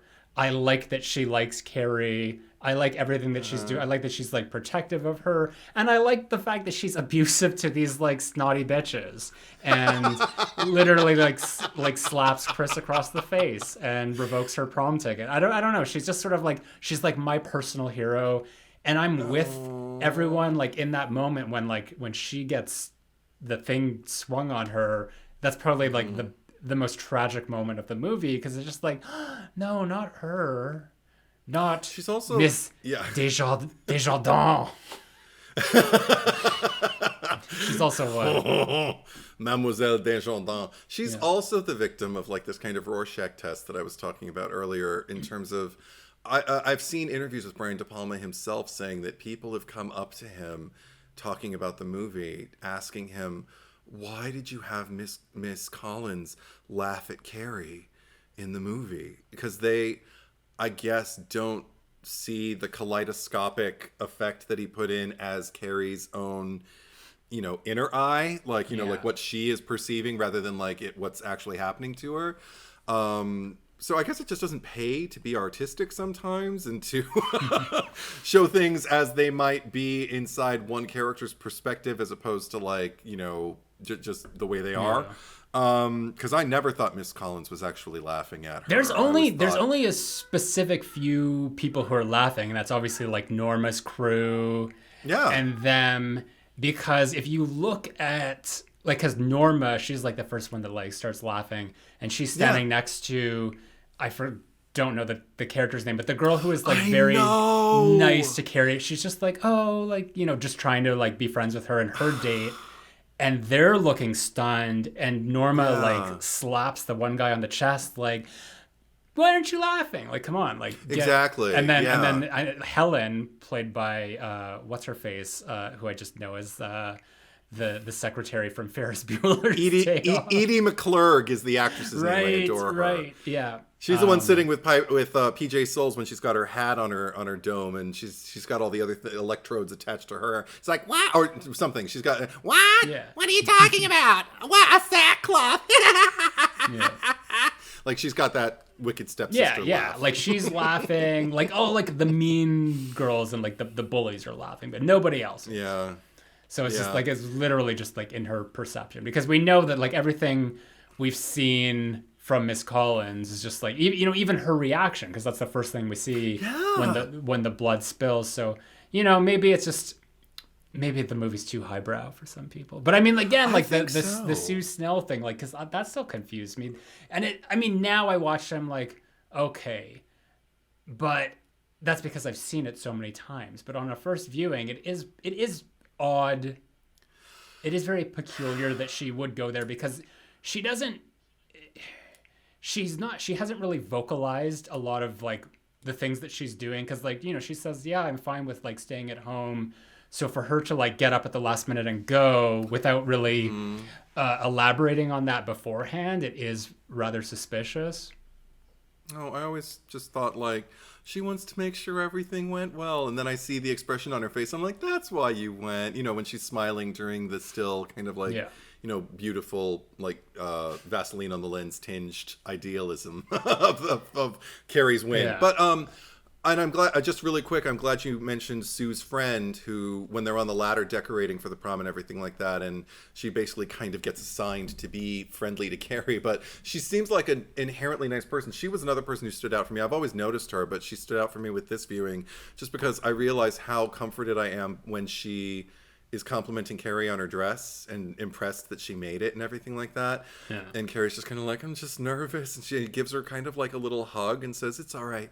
You're going to sit with us. And I'm like, oh my God, it is going to be all right. You know, it happens all over again. So I really like that girl. And I always think about her reaction to the blood, you know, to her face, the shock on her face when Norm was falling apart on the other side of the screen. Did you notice that there was like, someone put a decoration, like there's like a star on the bucket? So I'm just wondering if like, because they were decorating like right up until the prom. So did someone just like, oh, make sure to get stars on that bucket there too, and not actually?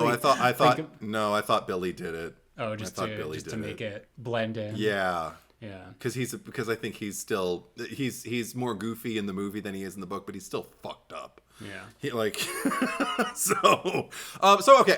Miss Collins. Okay, I'm fascinated by that choice, and I'm charmed, and I agree. Yeah, let's make Miss Collins. Who are you going to? She deserves a win. She does. I mean, honestly, I think everyone. I wouldn't have been able to choose a cherry on top. I probably would have just been really basic and been like Carrie. But but the case you made has I find really endearing, and I welcome the opportunity because you know what, she needs a win. Right. Carrie needs a win too, but Carrie's name is the title. Yeah. Miss Collins doesn't get nothing. She doesn't even get the same name in every incarnation. Yeah. She's Mademoiselle Desjardins, and in the musical she's Miss Gardner. So she's what is the Judy Greer one? Because Judy Greer played her in the remake. What's she called?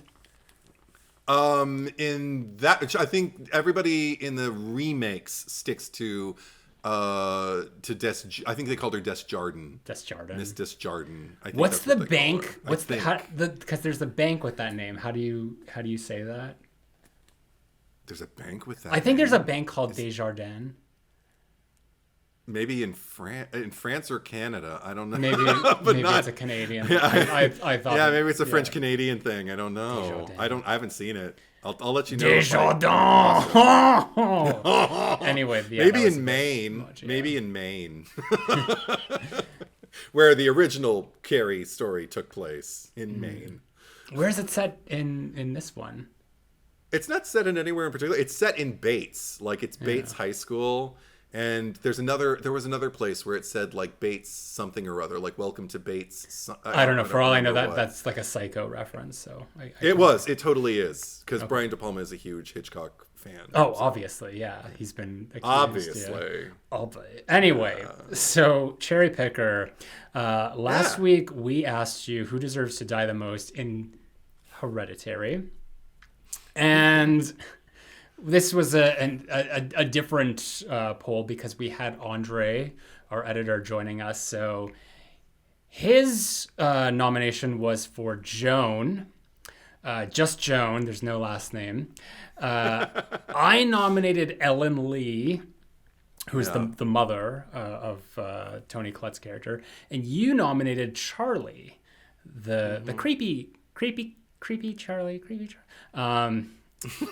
And across, sorry. Oh God. I have to tell you something when we finish with the Cherry Picker. Go on. Okay. Across Patreon, Instagram, and YouTube, the total score was 402 for Joan, 566 for Ellen, and 150 for Charlie. Oh, well, we tried, folks. What would we have done if Andre won? Because he's not here. If Andre won, we still would have just gone by what you and I had voted for. Oh, okay. So whoever got the most out of that. Because every time Andre comes on, he gets the first dibs anyway. And of course. And he's probably, I mean, I know he really wanted to win. And Joan... He got closer. Joan technically, she was awful, so his instincts were right. But I know that he was upset with his Scream 6 nomination not doing well. So I'm glad that he did better, and I'm glad that you were. I'm glad that you were the ultimate loser, and it was not me this time. So. As long as I'm the Carrie.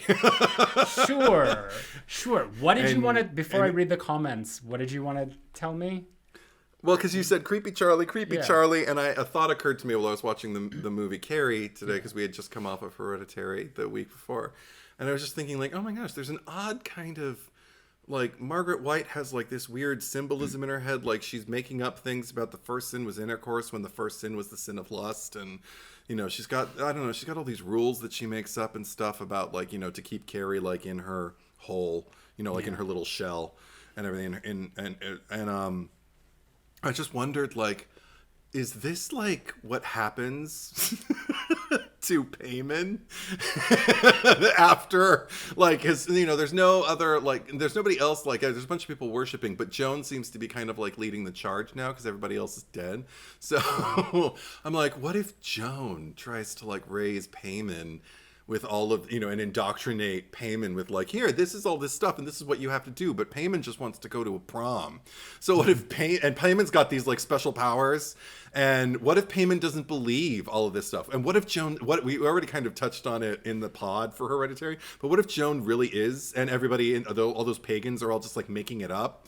And what if it doesn't really, like, or there's, like, elements of truth of it, but they don't really understand it, and because Payman is closest to it, Payman understands it better than they do, so Payman goes off and goes into, like, the library and, like, does some research on himself, and ends up going to prom, and ends up getting humiliated, and ends up killing everybody, and then everything that happens in the end of Carrie between Margaret and Carrie happens between Joan and Payman and So in Steve's body. It was just all for naught. It was just like it's just the mashup years, from hell, and years and years of planning to be thrown away.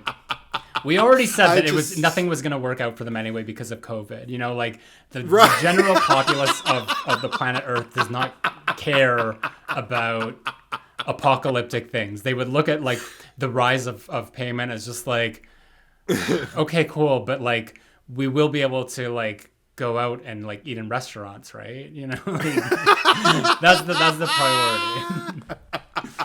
Anyway, it was a little mashup that occurred to me, and I called it Hereditary. So I just wanted to share that. Oh, neat. What if, like, I'm the one that gets, like, blamed for, like, telling the bad dad jokes, but yours are... It just... Yours are way more egregious. I've told 2 in this pod, but I don't usually tell them, but I told 2. I don't remember what the first one was, but I know it happened because we had the same reaction. Okay, moving on. Let's read some comments here. Blueberry Saturn IX. I laughed so loud when I saw Charlie on this list. Can't wait to find out who picked this poor child and why. Oh, God, with the poor child thing. Poor child. Sean Chalant, EBC. Gotta go with Joan. She lied and used Annie's trauma to further the cult's satanic goals. I watched this movie when it came out and absolutely hated it. Got talked into rewatching recently, and it's skyrocketed to be one of my favorite films. Watching it with headphones in a completely dark room made all the difference. The score and the background sounds are like 75% of what makes this movie great to me. That pulsing noise Eddie mentioned gives me so much anxiety, and I love it so much. Okay, cool. Amethyst Frost. I was surprised Charlie was a choice, but her. I don't really like kids, and creepy kids in horror movies especially. All 3 of these choices were evil, but Charlie ends up being the big bad, and even when she was still normal, she was killing animals for fun. I know now that it was all part of the cult's plan, but on first watch, I was also really annoyed with the ridiculous premise of Charlie, who I thought was 10 or younger, until Annie says she's 13 later, being forced to go to a teen party with her much older brother, all while not having an EpiPen or even being suspicious of nuts in her food. The fact that the movie had the nerve to kill her off in the first place was a shock and highlight. Nice, Amethyst. Dirkulator. This one was tough because ultimately it depends on how you view the movie and whether or not Annie is an unreliable narrator when it comes to her mother. I would say regardless of how you view the movie, Joan is the worst because she fully lies and manipulates Annie. Jessie D. Panda. Joan is definitely the worst on this list. She fully manipulated a woman going through traumatic shit, and traumatic shit, and we don't know traumatic. It's traumatica. And we don't know if Annie was truthful about her mom. come on, people. I mean, in a unreliable narrative kind of way. Annie was like full on telling the truth. Come on. Victoria. What motive would she have to lie? Yeah. Yeah. But I mean, I'm actually asking, but you don't have to answer right now. Thank you for the rhetorical question. Victoria 1247. Ellen, she's dead the whole movie, but even the scrapbook pages when she smiles fills me with rage. Like she got to smile and exist happily. Boo! I want justice and retribution that we just won't get. Haven't seen Ep yet, but whoever picked Charlie, don't trust them. They're a part of the cult too. What? Why? You don't have to answer that. It's okay. Why would anybody, a member from the cult, want Charlie to die? Okay, whatever. Winston SJ9QC. This was a hard choice. This was a hard one to choose from, but I'm going with Ellen. She was a horrible mother and an even worse cult leader. She failed to make her son a vessel for payment and instead groomed her newborn granddaughter. At least Joan got the job done. Grant Dempsey. Queen Lee gets the cherry. I'm so sorry, Andre. I was on board with you for Dr. Stone, but Joan seems to be an underling. Ellen seems to have been the mastermind. And yeah, Charlie was a very, very creepy kid, but maybe things would have turned out better if she'd survived. Payman couldn't do much in a female body, apparently. Let the insufficient host live and keep Payman bottled up inside her. Ellen orchestrated so much suffering and death within her own family, but more than that, Ellen deserves to have died because she makes one of the scariest ghosts I've ever seen when she appears to Annie in the shadows at the start of the movie. Few do as well as with death as Ellen does. She earns it. All hail. Jagger 1679. Ellen Joan. They sound the same to me. Okay. What? Thomas Baker 2067. Ellen, even though she's already dead in the movie, she is still the worst mother, even in death. Movie Maniac. I went with Charlie. She should have known that sticking your head out of a moving car won't get you ahead in life. Oh my God. I feel like that's an Austin Powers pun. I can see Mike Myers like. It's like that's not one's way to get ahead in life. Yeah. I can see him staring down the lens of down the barrel of the camera, just like waiting for us to laugh. Yeah. Laura McBride. Ellen definitely deserved to die the most. There's no excuse for selling out your family to a king of hell. That's pretty rude. However, Charlie was old enough to ask about ingredients before eating the cake, so that's on her. Nut allergies are no joke. Also wanted to say that I love the pod, your dynamic, and Eddie's Canadian accent. The My Bloody Valentine episode had me dying. That's it. Nicholas on file, not Charlie. And then Yuff my materia, that annoying girl. That annoying? Wow. I'm sure Okay. he meant Charlie. Or she meant Charlie. Oh, okay. They meant Charlie. Okay. Annoying. Wow. Yeah, I just think with like Joan, it's just like she, like not only did she just like basically sell out her family for all this shit, but like she made their lives miserable. Like Annie especially, like she made her suffer through grief and everything. So fuck that bitch. And yeah, those pictures of her smiling, she hopefully, you know, things don't work out for her in the payment hell. But anyway, Carrie. I don't know this character's name. I'm sure there is one there. I mean, I could look it up, but you're laughing now. I was just going to say the principal. Because okay. We're all so sorry about this, Cassie. I mean, like, literally, he is told her name 6 or 7 times in the span of this conversation, and he just keeps ignoring it and saying it wrong. That's just like, that's next level bullshit right there. So fuck that guy. He is the absolute worst. Is it what? I can't tell if it's him. Is it Mr. Morton? It might be. I should know his name, but I don't know. It's not Mr. Fromm, because that's Sidney Lassick, who goes, beautiful! It's Principal Morton. That's the character's name. Okay. So there you go. So you choose Principal Morton. Mm-hmm. Okay, well then I'm going to choose... Everybody else is too damn interesting. So I'm going to choose the one I just said, Mr. Fromm, played by Sidney Lassick, because he takes an opportunity when Carrie expresses quite, with just quite spontaneously and with no, it leaves her body. Just the words, "It's beautiful," and he mocks her openly in front of the class, knowing how. I mean, everything about his reaction suggests she never talks. She just sits in class. She's not a problem. But she probably just turns in her work and that's it. And these are probably the first words she's spoken all year. And we know it's the end of the school year.